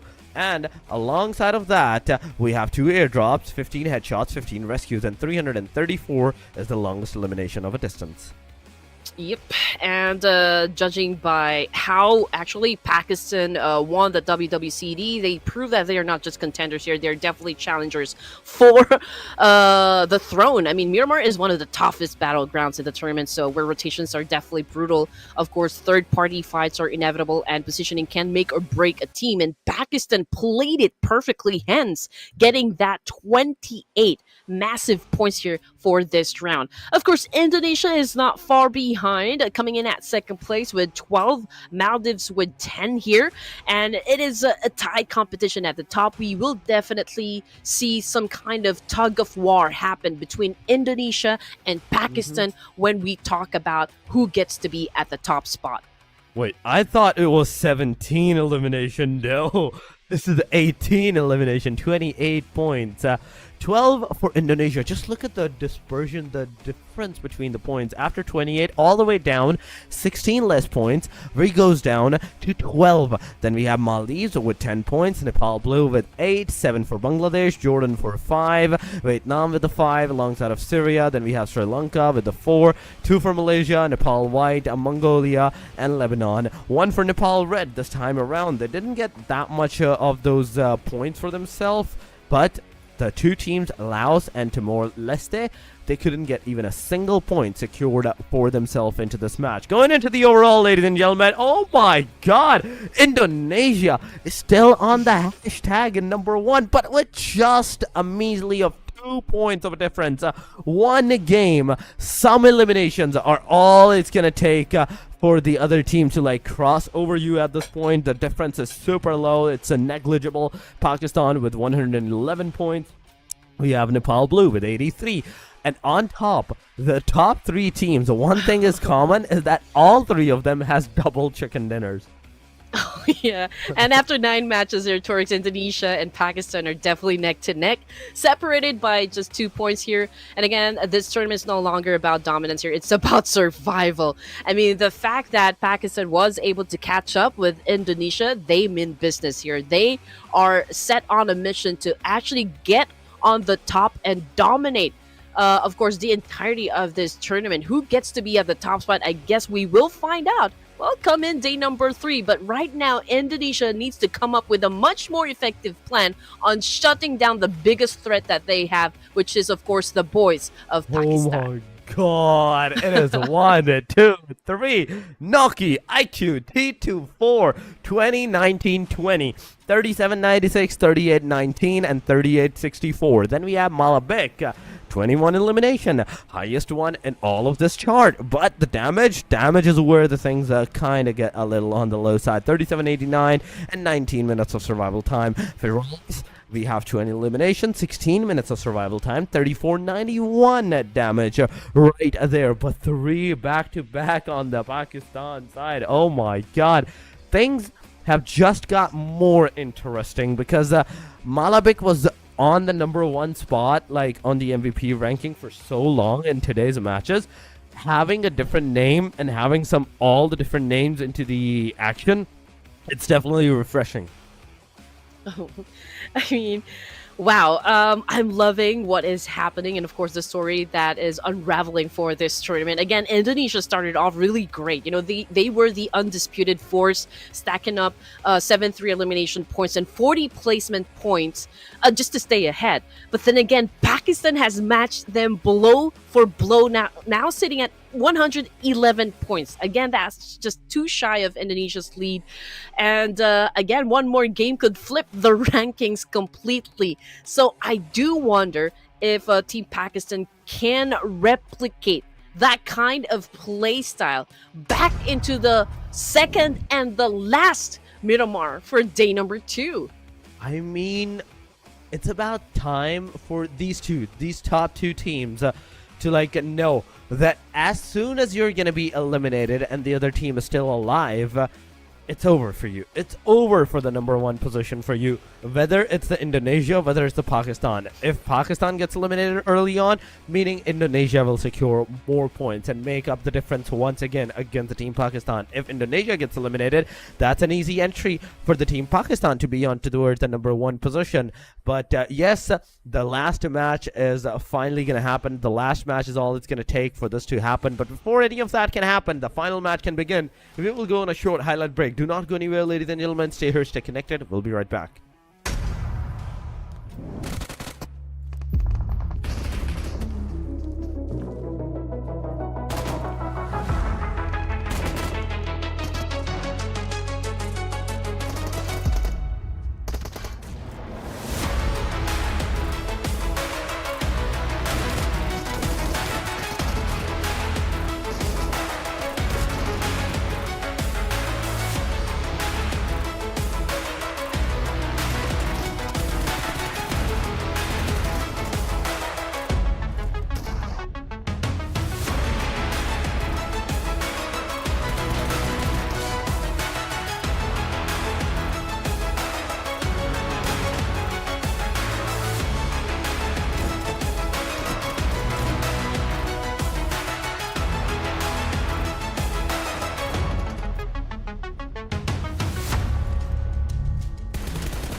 All right, this is it. The final match, the final battlefield, the moment where everything is, of course, decided for day number 2 of the Asian Showdown. Again, this is brought to you by the Esports Association of Nepal. You guys are with Red, Green, and Torix, of course, your casters for this tournament. Oh, thank you so much, Andy, for the wonderful welcome. And yes, ladies and gentlemen, the final match is about to begin. The final match is about to start. And the way this last match actually occurred, the domination, the destruction, chaos, it actually fell down on towards the teams and everything. It was amazing. Starting from the very first circle all the way down to the very last. I was expecting this game to go a little bit on the slow side, but no, my expectations were not met with that. They were completely destroying everything. Every single team was kind of getting into some kind of fights. One knockdown, 2 knockdowns. It was all happening, and now it's time for the final Miramar. How will the teams play this final Miramar of the day number 2? Is it going to be the same same strategy that we had into the previous Miramar, or something is going to be changed. One thing I can say for sure is the plane line has changed. First, it was on the northern side from the Tierra Blanca all the way toward the trailer park. Now, from Impala all the way close to the Ladrelia area.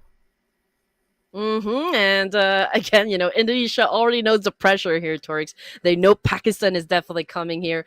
Pakistan knows what is at stake, and they know that this is their moment. One good match for this final round, smart rotations, one clutch play. That's all it takes to turn this tournament upside down against Indonesia. And now teams again are trying to prep themselves up. It's not like the same flight path that we've seen earlier, but it is pretty close to that one. I mean, Los Leon is still right down there under the flight path, so I know that there will be teams that will definitely occupy one of the biggest areas that we have in Miramar. As for the other teams, most of them I can say headed towards the north part section of Miramar, while the Bangladeshi opted to go for that vehicle gameplay first to make sure that they have cars, of course, to go from point A to point B. But the circle went up north, so yeah, we have plenty of space coming from the north side. But when it comes to, of course, the blue side here, which is of course Nepal, they're going in for an engagement right off the bat, and one of them is currently knocked down on the ground, and that will be Delta. So let's see. I mean, it's a good thing they were able to get to the guns first, but this is a back and forth trade happening at this moment, and this is not looking too good for not just one team, but for both of them. I mean, it's a back and forth, and I even saw one guy full of spirit just getting his knife out and rushing up on the guy. That was a hilarious moment. But Syria versus TLS is also taking the fight. So far, it is blue versus white, and we do have to see if KYT is he gonna go forward. Mini 14 on the reload side. The player is getting that revive. In the meanwhile, let's see if those shots from this small of a crease is actually going to affect the player, is actually going to take down the player or not. But Syria has finally been eliminated right off the very bat of the game. They're the first one to lose their life, get eliminated right there. Satan got eliminated. Then we have NEPX versus TLS. To pick up their fallen comrades immediately. Did not even given much opportunity for White to charge in right in an instant. But then again, White was able to take calculated risk and was able to push forward, hence defeating the Nepal Blue, just because of the fact that both of the teams hasn't really gone through all of those buildings, wasn't able to get enough attachments and first aid kits. So technically speaking, they don't really have anything to defend themselves with. I mean, sure, they do have weapons, but I don't think the ammo was enough, and I think that was one of the contributing factors for the blue side to actually get eliminated from that clash. But that is a much needed win for the white team. I mean, every win is really much needed for the white right now, judging from their position on the hashtag number 7. They're still not eligible to get that prize pool factor for themselves, even if they get eliminated right here. They still need to have a position into the top 5 if they want to secure the prize pool. But Vietnam so far against Team Jordan, there goes the shots. The UMP-45 is going to take one player down, but instantly Nada T is going to come into the clutch, take the player down. It's an instant confirmation. Now reviving on the staircases. Haitham closing in, maybe on his buggy, but no, he's actually leaving the premises. Okay, a very amazing move. They know when they need to leave the premises, they need to get out of there as soon as possible. They know that fighting over here, it's gonna be pointless and maybe more bloodshed on them rather than they can get on the team. Okay, so again, we're waiting to see if Pakistan can replicate the aggression from the previous Miramar. Just because of the fact that they're already at 111 here, so just 2 points before, of course, they get tied with Indonesia. If they perform better than Indonesia for this final round, day number 2, then there's no doubt that they can get the top spot here. I guess Indonesia right now is feeling the struggle, the pressure, and of course their vulnerability for this tournament, just because of the fact that I guess most of the teams, if not all, are really taking their aggression up a notch here to make sure that they remain competitive inside the game. I mean, that's absolutely one of the goals here. But then again, we're talking about like 5 placements that will get a share on that prize pool. So it's of course very important for you to rack up enough points to make sure that you belong in the top 5. Well, most certainly, you have to make sure that you are one of the team that is in the top 5, if not anywhere at all. You have to be into the top 5 to secure that positioning, that prize pool factor for yourself. But right now, on our screen is Team Pakistan, and Naki alongside of IQ. They're in a separate car. They're moving away, but oh my god, is that Indonesia? The top 2 giants once again close to the proximity, and please, come on, go for the fight. I kind of want to see this giant clash happening for the number 1 spot, and I want this fight to happen amongst these 2 teams right on the face, so we can have like, okay, this team actually took that throne away from this team by eliminating them. You know, Indonesia, we are already seeing kind of a slowdown in terms of their pace. And yes, it could be a great thing if both the teams here, the top 1 and 2, go at it at this early on.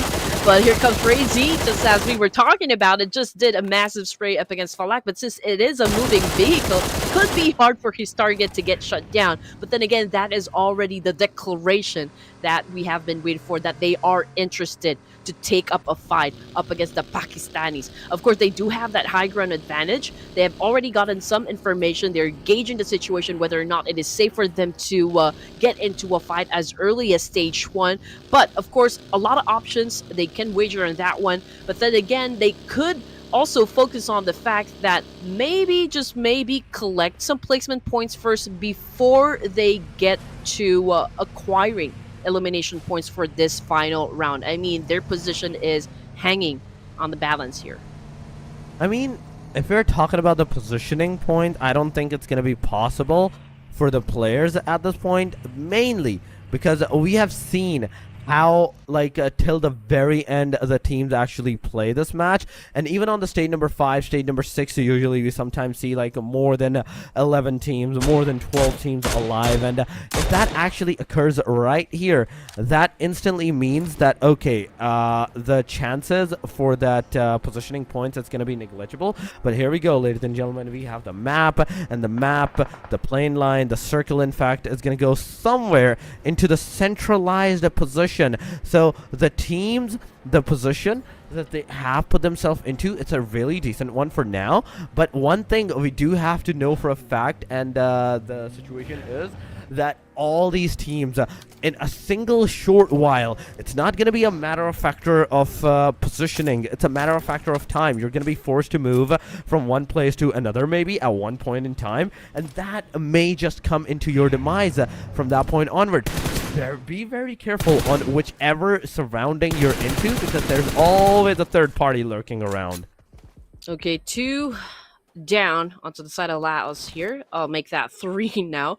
I mean, definitely this would be the opening, the perfect opening for Maldives to kind of just charge in and get the job done. But they are letting, of course, the boys of Laos to recuperate in this situation, picking up their teammates here, hence again losing another chance here to really seal the deal. So there's a chance for Laos to defend themselves back again, since they are about getting ready to prep themselves up into the action, of course, that we all anticipate to happen. Getting back into Pakistan, we got Falak back on the screen here, taking care of business up against Sri Lanka. Lucifer down on the ground here with a DBS, just waiting for that right opportunity, of course, to shut down anyone coming from Pakistan. And now Lucifer, feeling the inferno here in Miramar, is getting a bird alive. Falak getting in some damage as well, but the fight continues on. And Susti took a nade on the face here. Jimmy is responding with an aid himself, but we're talking about 2 active members for the side of Sri Lanka. And when we talk about aggression, definitely Pakistan is showing all brute force. Oh my god, they are going to the brute force. That's 2 down of the team Sri Lanka at this point. The grenade is being cooked by the hand of Naki. This will go forward. This can potentially go forward and get that elimination, but oh my god, the player has been revived. The player is coming on. Susti low on that HP, but Jimmy is going to be finally taken down. The other guy is also being taken down as well. Falak low on that HP. Just a slither of HP. Silver line HP. He needs to heal himself as soon as possible. Do not go for the loot. Come on! Get that healing done before you go for the loot.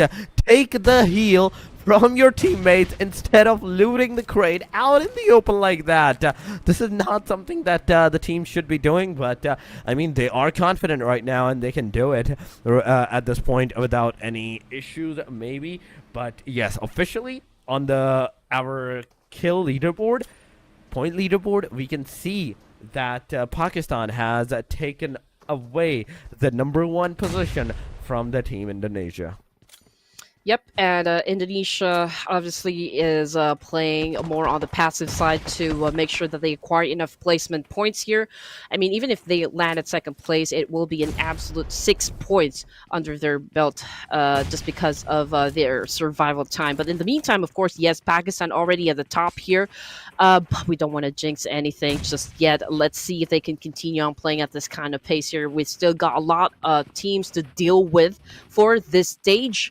It's too early to say if their aggression alone can actually sit chicken and dinner win. In the meantime, we're Charles back here going to Vietnam, but it's only Backham taken care of, and they're huge. Easy as 1, 2, 3 with Lamborghini taking the under his name. Lamborghini, beautifully done. This guy is going good as doing those eliminations and those points, but I'm really glad to see this team like perform really good as with 5 eliminations to their name. It's a really great start for this team as well, but they are close to team proximity of the team stand at this point, and we do have to know, we do have to see what's gonna happen from this point onward. The team are effect to play the thing up from this point on. We're closing down and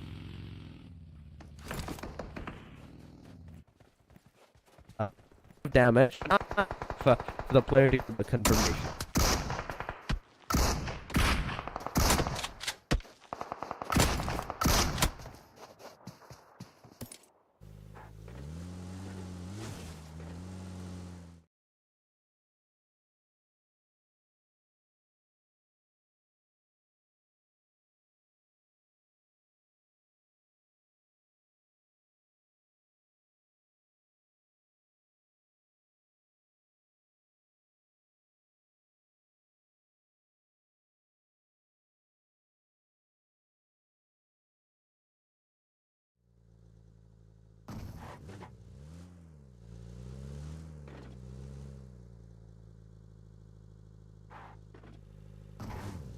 That is true, but talking back into the game, Pakistan is down to the last guy. Oh my god, we left them a while ago with a 4-man, 3-man, okay? And now they're suddenly down to the very last guy, that is IQ. He is driving away from the premises, and situation is not looking good. He needs to like make sure that he survives. He survived from this point onward. Team Indonesia, so far they have the 4-man standing, and the position that the Pakistan is going to put themselves into is the compounds, whereas the team Nepal red is into the close proximity. There's the team JOR. Jordan is in the close proximity as well, and the grenades, throwables, it definitely can affect these players, can affect these teams. So we do have to see how Pakistan is actually going to be able to like hold this premises down for themselves, because everyone into the area knows their position. I want to see Lebanon too, because Lebanon is so far still alive into the game, and they are 4-man standing. But Nepal white, ladies and gentlemen, they have an airdrop looted for themselves. They got the airdrop guns, maybe the level 3s, all those things for themselves. But we have an 8T Fadl at this point getting those knockdowns on Lebanon. As soon as I said the name, the team got knocked out.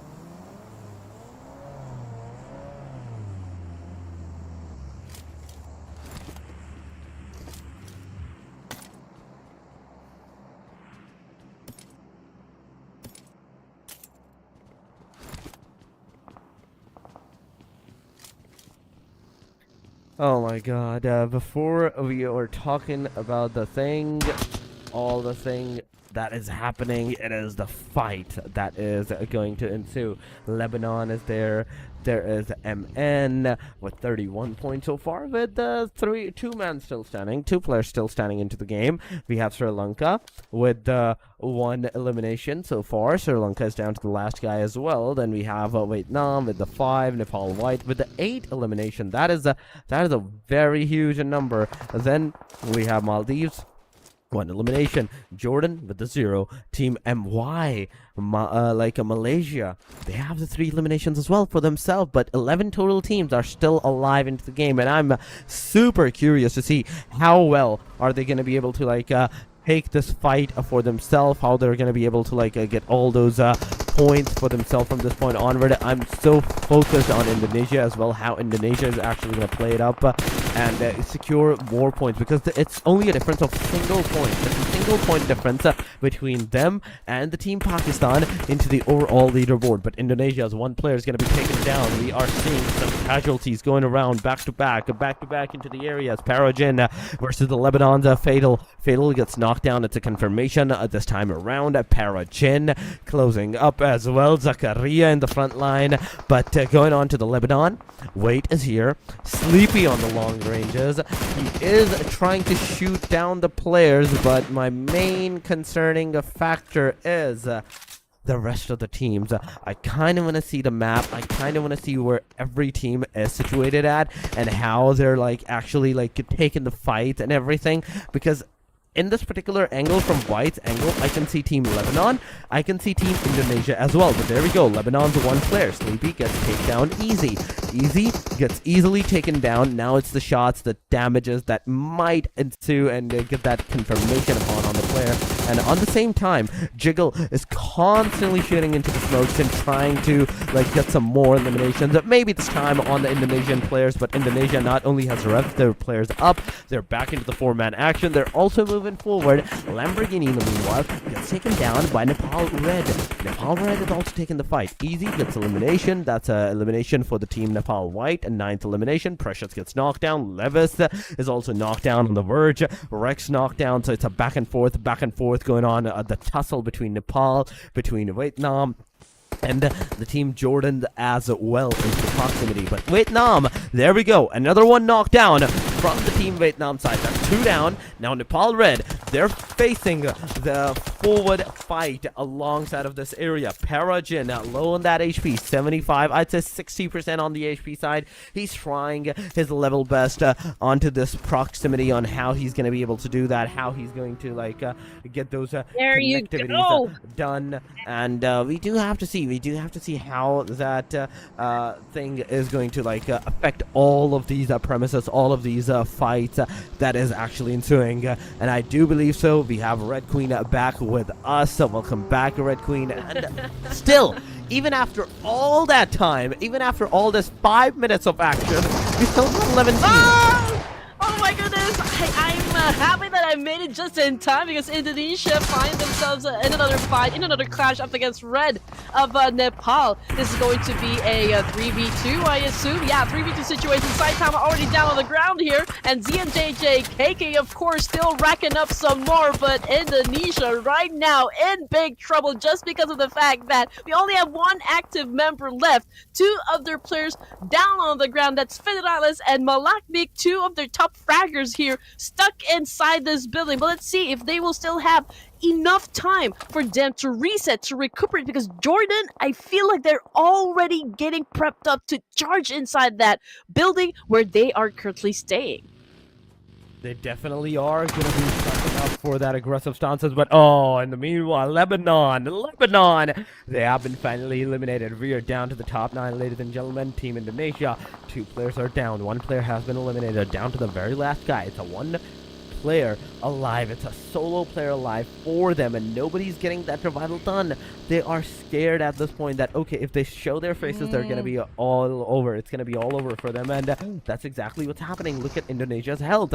They're low on that HP. In the meanwhile, Team Vietnam versus the Team Maldives, they're fighting. Nepal White Sky has been taken down as well. The rest of the team closing on with Nepal Come on, White, you can do it. The shots from the off angles are coming on. Oh! Sleepy, smoke your vicinity up as soon as possible. The players from the Indonesia has also been revived as well. 1 player revived, 2 player revived. All 3 of them are back into the action, ladies and gentlemen. They are back into the game. They are back into the play. And right with this, now from this point onward, we do have to see how much more points can this team possibly secure for themselves, for their team.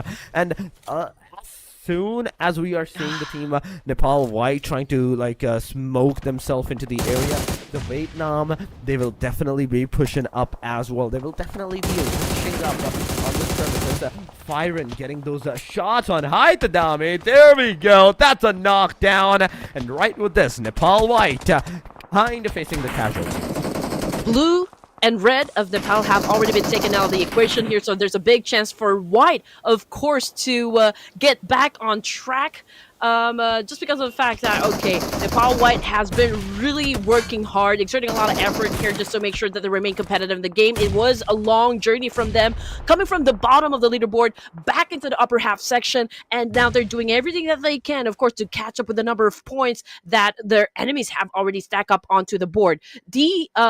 We've got a Team Vietnam here. It's also like quite a staggering amount of points here that was set up by Team Vietnam, which is, of course, great to see on the screen here. They do have the chance to get that chicken dinner as well. They have already built their momentum so far for this final round. And again, I've already said this, already mentioned this a while ago, that Team Vietnam, they've always been known for their late game play. So I feel like they are studying first, going through the live broadcast and checking out, okay, what are the rotations going to be? Who is, of course, the most skilled player in this tournament? And they tailor fit their gameplay into this tournament, which is, of course, doing perfectly for them. Now, Indonesia was able to reset. They were able to keep 3 of their members, and Pakistan, oh no, they're already 113, but they're down to their last surviving member. Yeah, they are definitely down to their last surviving member. Things are not looking good for them if we are talking into the fact that, okay, it is the fight against the Team Indonesia and the Team Pakistan right now. So they have to be very careful on whatever they're going to do from this point onward, because one wrong move, one simple mistake, it's going to like set a lot of momentum back on them. They have to like secure a lot of points from that point onward. Once again, Indonesia as a 3-man unit, there was a chance we were like looking at that, okay, they might get eliminated, but no, this time around we are seeing this team getting some decent number of not just the elimination but a lot of survivability as well into the area. But talking about Malaysia, so far Malaysia is at the very corner of the map as well, and you can definitely see how well are they well versed into the area, that they're looking everywhere into the surrounding areas so they can actually get some eliminations for them. Okay, I'm looking at all the teams' position here. So Vietnam has taken a high ground. Indonesia right down below, holding on to a compound here. Same thing goes for Jordan. So I just know that Jordan and Indonesia will not be overextending their pick here, just because they will be exposed and vulnerable to the boys of Team Vietnam, who is actually right up above them. But you know what? Team Vietnam might settle score, might be in an altercation with Malaysia, because they're slowly creeping from behind here, players. I mean, this is the beauty of Miramar. You can actually creep from behind. This is unlike Sanhok, you will have to use the cards and everything and their long rotations to do that at this point. But right here, at this point, you can definitely see another circle shift towards the Team Indonesia. In fact, oh my god, this is looking good for them at this angle. Left there's a node T. Malaysia closing down to the fight against the Team of Vietnam versus them. And right here, right at this point, High is coming, is trying to get those shots connected upon on the players, but he is trying his level best, but not completing that. He's not going forward. He's staying on the safer side for now. Overtaking is not an option here. It is a choice that you have to do. That is, you have to do. You have to take the risk, and that risk might yield you some high rewards, or it might yield you a journey back to the lobby. Obviously, this fight between Malaysia and Vietnam needs to happen because we're just waiting for the zone to close in, and they need to settle the score as fast as they could because this is now where the high ground becomes a double-edged sword just because a portion of it no longer belongs to the zone here, so they will have to descend from this mountaintop. So this is, again, an inevitable fight between Malaysia and Vietnam, so let's see who's going to be winning the fight. Momentum, if we're going to break it down, it's going to be from this side of Team Vietnam here, while Malaysia, of course, is doing their best to survive this clash up against Team Vietnam. Mika with a massive shot there, but Firen got shut down. Same thing goes for Mika, and Team Vietnam might be able to win this fight. But yeah, I feel like it was Yu Hai who put a stop on Team Vietnam's track right there, and now they, I mean, he has the opportunity to pick up his comrades. And looking at the scoreboard here, it's a solid 11 elimination points, which also brings us down to just 5 teams remaining for Stage 7 with 30 seconds on the clock. Man, how is Pakistan still alive? This is my question. They have been alive for the solo player for too long. Sri Lanka at the same time as well. They're on the same path of a solo survival at this point. But Mika, you have to get into the buggy. You have to get into the circle as soon as possible. Get into the cars. Get out of here as soon as possible as you can. They're gonna get into the car, but oh my god, this might just be the reason that you might not survive. Come on, heal yourself. Get into the circle, and oh, come on, again? He didn't heal himself. He just canceled the healing for some reason. But there we go, ladies and gentlemen. I was speechless there. You can't blame me on that. But Jordan versus Malaysia, it's happening, and oh my god, that's one knockdown, a confirmation. The car burst down, may get high out of his hiding shell as well, and that car burst down did not get him out. It did not knock him out, and now once again, Malaysia with the 11 elimination, they are the one contenders that has the possibility of taking down Indonesia as they push forward against this team. Indonesia throwing the grenade, and oh my god, barely surviving with that silver line HP. It will be difficult for Malaysia, not gonna lie here. I mean, just because of the fact that, you know, teams are looking towards their direction. They are, of course, descending from the mountaintop here, which is kind of exposed as they trail their way down. As for Micah, okay, last active member here, he was able to get down from that top right there, pretty close to where Indonesia is. Not exactly sure if Indonesia is even aware of the fact that one member from Team Malaysia actually survived. But then again, 30 more seconds on the clock here before the zone devours the land completely. Indonesia, everyone that they need to eliminate is right in front of them, which is, of course, gives them the best chance to actually winning the chicken dinner. Jordan, they can eliminate Sri Lanka first. Doom, I mean, he's the only surviving member there, but he's running out of options there just because the zone is about ready to devour him as well. So looking at the situation here, Torix, if they can play their cards right, Indonesia might be able to take the win for this round. They might be able to. They definitely might be able to take the win. But here we go. Sri Lanka versus Jordan. It's finally going to happen.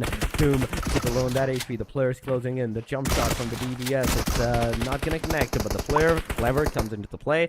Gets the elimination done. It's over for the Sri Lanka. Pakistan is also out of the premises as well. We're down to the official top 3, ladies and gentlemen. Indonesia with the 3. Malaysia with the 1. And we have Jordan with the 3 as well. With the 11 elimination for Malaysia. 2 eliminations for the Indonesia, and Jordan with the 5 eliminations. I'd say this match can definitely go towards the Jordan side or the Indonesia side, one way or another. But Malaysia clever comes into play, gets taken down instantly. That's a Vinavina chicken dinner right coming up. I can definitely feel it. I can feel the Vinavina chicken dinner coming up for Indonesia once again. This time around, the 3rd Vinavina chicken dinner, and getting back into the foam on the hashtag number 1 with a lot of difference point for themselves. There we go. Indonesia getting that final nail in the coffin. It is a winner chicken dinner with 5 elimination, 15 points. Well, Jordan obviously did not make that slam dunk work for them. It's Indonesia that took the win.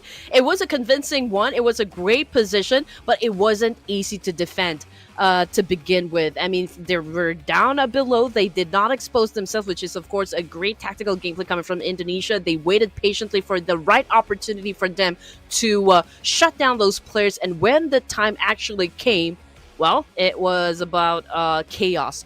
And inflicting pain up against the opposition. And looking at the MVP title here, it's coming from, of course, Team Vietnam. We've got Patagene 7 on the screen, putting up a total of 7 elimination points and 1,078 damage output with 321 meters as his longest elimination distance. I mean, not only is the longest elimination distance of 321, I think that might come into the match summary as well. This longest elimination distance might just come into the match summary. But yes, 7 elimination, 401 healing, 1,078 damage, as you already mentioned. The player has done a very amazing job for the team. We have 33% of the body, we have 66.67% of the leg shots, and no headshots whatsoever in this match by this guy. He successfully managed to secure all those elimination, all those points with just the leg shots and the body shots. We have 61 eliminations, 74 knockouts, 9,977 healings, throwables of 150, it drops at 2, headshots 13, 30 rescues, and 358 is the longest elimination distance. Okay, here we go. 150, of course, not the numbers that we are looking for exactly. But then again, all the teams did not disappoint. They put on a great show for everyone. And at the end of the match, it is, again, Malaysia getting that chicken dinner.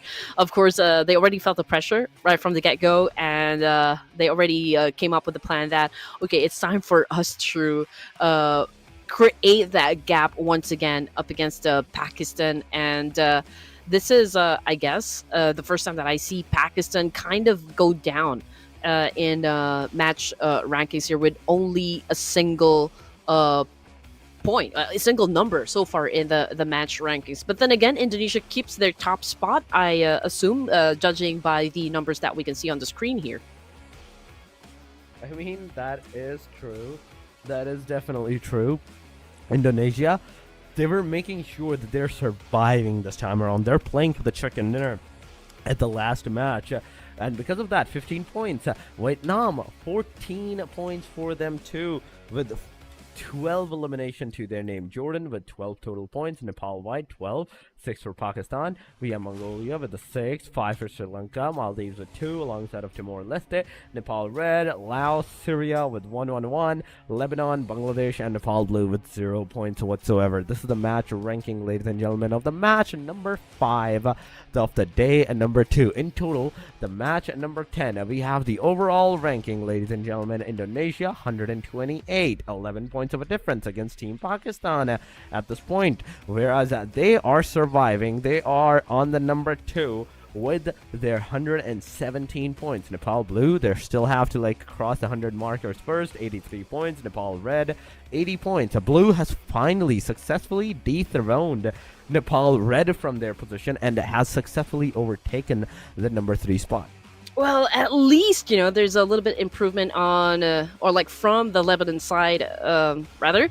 A while ago, with all the matches that have gone through, they were just at a single-digit number onto the screen. Now we're looking at 10. But hopefully, come in day number 3, we can see a little bit of spark, in terms of their energy into the games, and maybe improve their status in the leaderboards. Of course, it's not too late just yet. But when it comes to getting themselves into, let's say, top 5, of course, it's gonna be super ambitious at this point.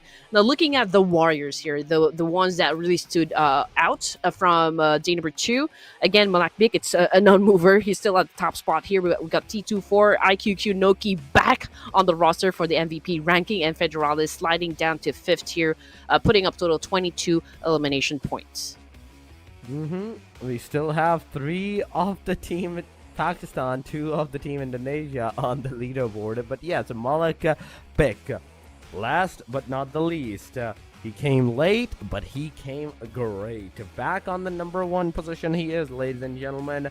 23 elimination, 4,104 points, a damage for himself. Then we have the average survival time of 20 minutes. and 27 seconds for this guy. And last but not the least, going on towards the second page, the second team, it is C4 21, IQ with 19, Noki with 20, and Fedralis with the 22 points as well for himself. That's a very huge number for the points. If we're talking about that, the eliminations are definitely there. It's just a 1, 2 to 3 eliminations. It's all it's gonna take to like switch out the complete momentum of the game. Yep, and I guess it's official. You know, for day number 2, Indonesia is still the undisputed champion, closing out the tournament with 128 points. So again, from the very first match here, they were able to set the tone with calculated aggression and ruthless eliminations and near flawless placements. But make no mistake, this wasn't an easy ride because, well, Pakistan's relentless pursuit and the rivalry that defined, you know, day number 2 of this competition. I mean, if there was any team that kept Indonesia on the edge, it was for sure, absolutely, Pakistan, finishing just behind 117 points, right? I mean, they matched Indonesia's 78.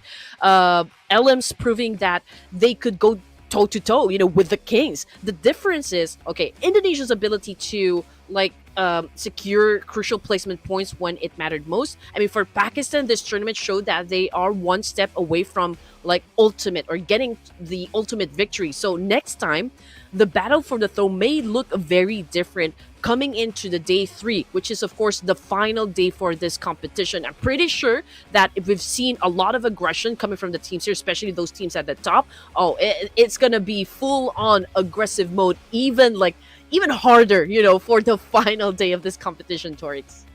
We're only down to the final days, ladies and gentlemen, only down to the very last day of the action. And that last day will dictate who will be on the number 1, who will be on the number 2. The first fight is between the team Indonesia versus the team Pakistan, that we can definitely see the points of a difference, the amount of difference of the points that they have and everything.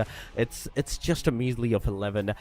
It kind of went on towards 2, but now it's back onto the 11 points. So we do have to see how the thing is going to affect till the very end, and how tomorrow's matches are going to affect all the momentum for the teams. Because Andy, like, knowing on the fact that all these teams, how they like fought today, they don't have the viability of making any kind of wrong moves. The teams that are at the bottom lines, they have one mindset: just go and push, get those eliminations, because the number 5 is the spot that you need to be in order to get like the prize pool distribution for yourself. So you have to be very careful on whatever you're gonna do. Yes, and of course, I know majority of the viewers are coming from Nepal, so I'm pretty sure you guys are kind of wondering how well your teams actually perform. So again, Nepal is represented by 3 teams. That's blue, red, and white. So if you just tuned in right now, blue is already at 83 points, if I'm not mistaken. So they actually played the long game, emphasizing on like survival and smart decision making. And we've got red with 80. They are actually high on like aggressive play style. They're a powerhouse, definitely, proving that they could win fights, but they struggled a bit when it comes to like late game endurance. For white, what I can say in terms of like how they performed for day number 2, they had flashes of brilliance in terms of their gameplay, but they couldn't quite break into the top tier rivalry just yet. But perhaps we are going to see a change of pace coming from all Nepali teams representatives, and maybe one of them or maybe 2 of them can really get the solid spot in the top 5. I mean, that's the thing. That is the thing. The top 5 is the final destination for all of these teams, for all of these players at this point. Whether you like it or not, whether you have to overstep on some teams to get there, you have to get there. That is your safe spot. And after that safe spot, the MVP ranking is already, we are saying it's only going to go towards either the number 1 spot or the number 2 spot. So there's not a lot of options for that. So whatever option you have for yourself is the option that you can get into the top 5. But ladies and gentlemen, the day number 2 is done and dusted. It has been concluded. With the 5 more matches done, we are officially done out of 10 matches out of 15. The 5 matches tomorrow are going to be super crucial with Sanhok, Erangel, and Miramar on its way. Once again, we will see you guys tomorrow. This was all it from the both of us. This was me, Torix, and with me, it was once again the one and wonderful Red Queen Andy joining us for the caster desk for all the action, for all the casting as well. Thank you so much once again for watching us. Thank you so much for joining. We will see you tomorrow, and take care of yourself.